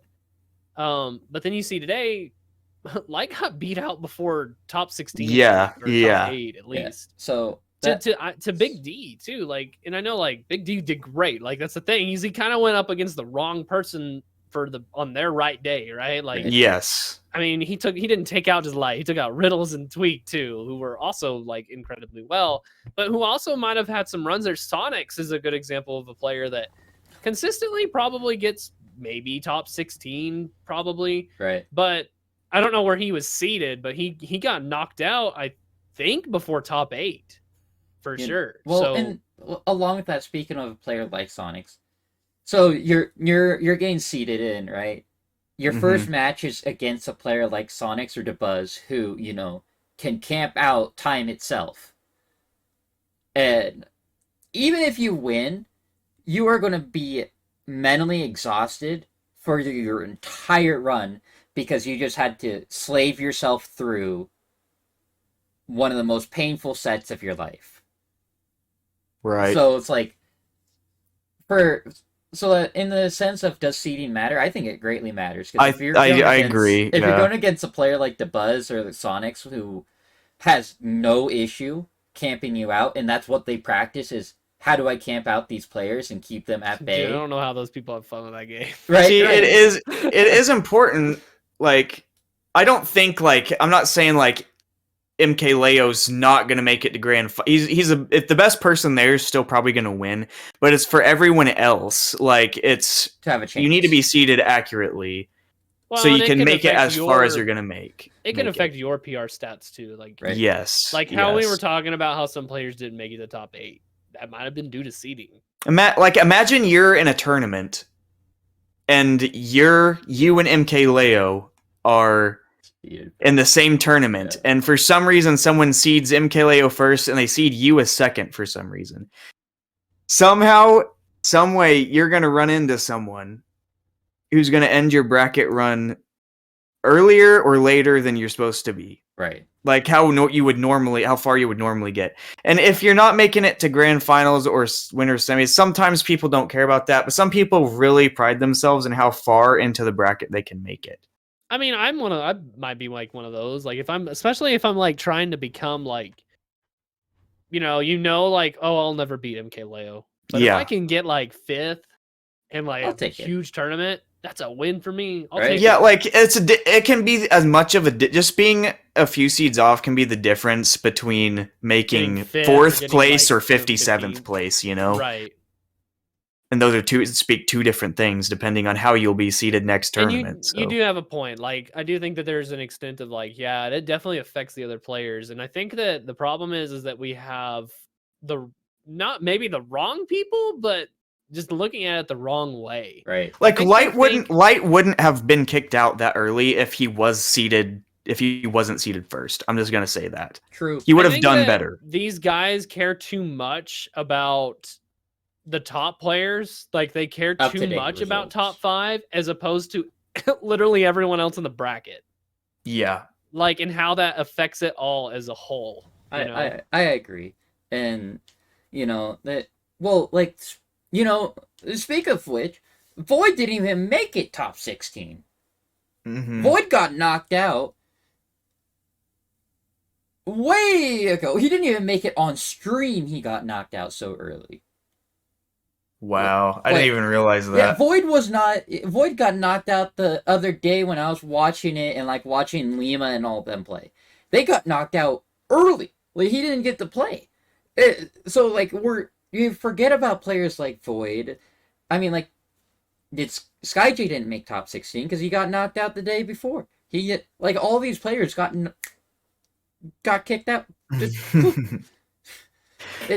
So it's like, you look at that, and it's like, I mean, I know this tournament, it was something not normal, but still, it was like, whew. But yeah, so I think Light actually ended up in losers because of wait, am I looking at the right deal? I don't even know. No, this isn't the right one. I don't even know who, like, Light got knocked I'm trying into to find losers. the bracket. Well, this was saying Akola knocked Light in the losers, but then it says he lost to Zomba. We already know he lost to Big D. Unless that was Pools. That wasn't Pools, was it? I don't remember. Let me go look at the playlist. But yeah, no, I think I do think there's a big impact when it comes to all of that with seeding and such. Yeah, if I had to wrap up my final thoughts before we end this, that I would probably be what I would say too. I think the way they seeded MKLeo was really weird. Seeding light first.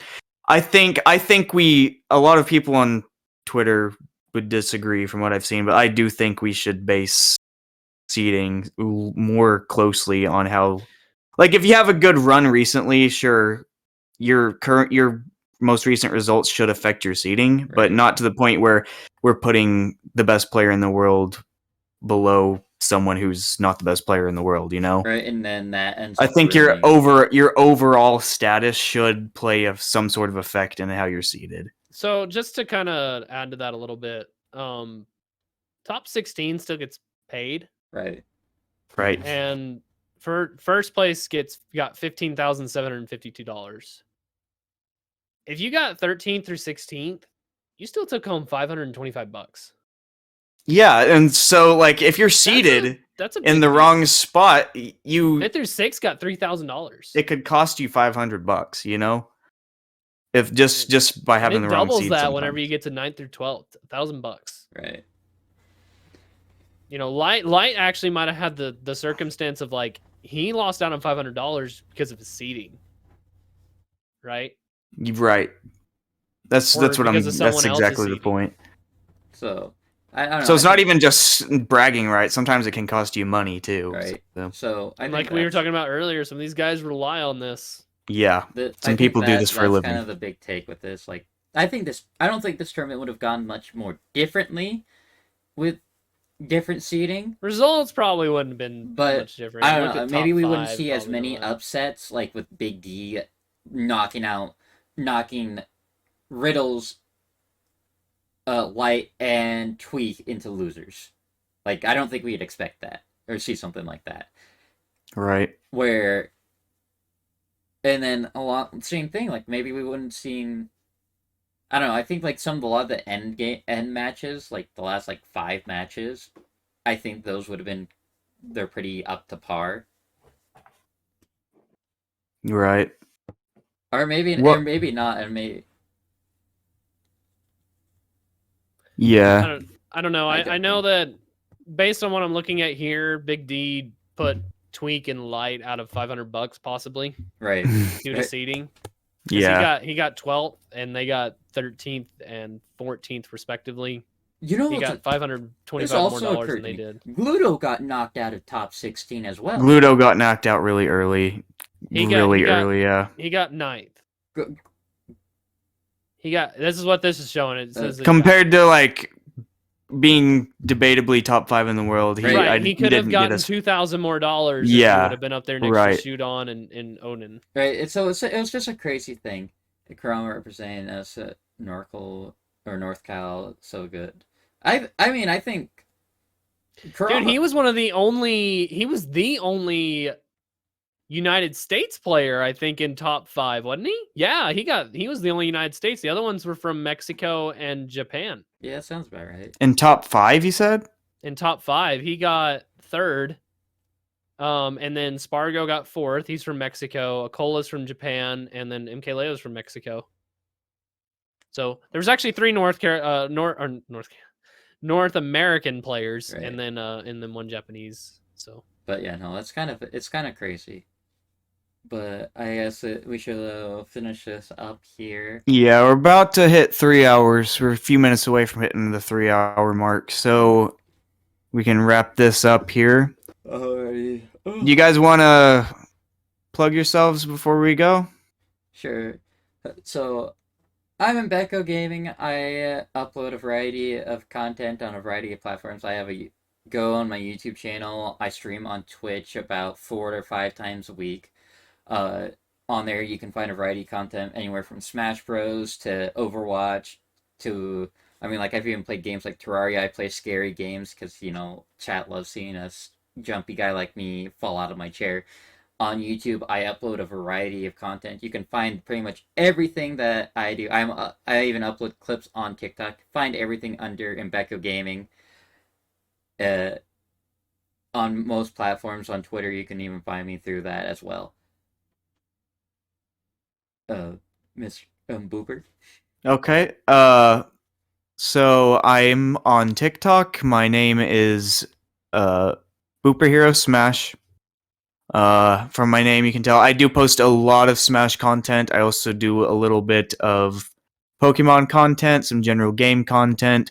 About 50% Smash, about 50% everything else. Mostly comedy, a little bit of educational stuff. Trying to get better at Smash. You can check me out. I'm also on Twitter. I don't have a lot of followers yet. I'm trying to get there.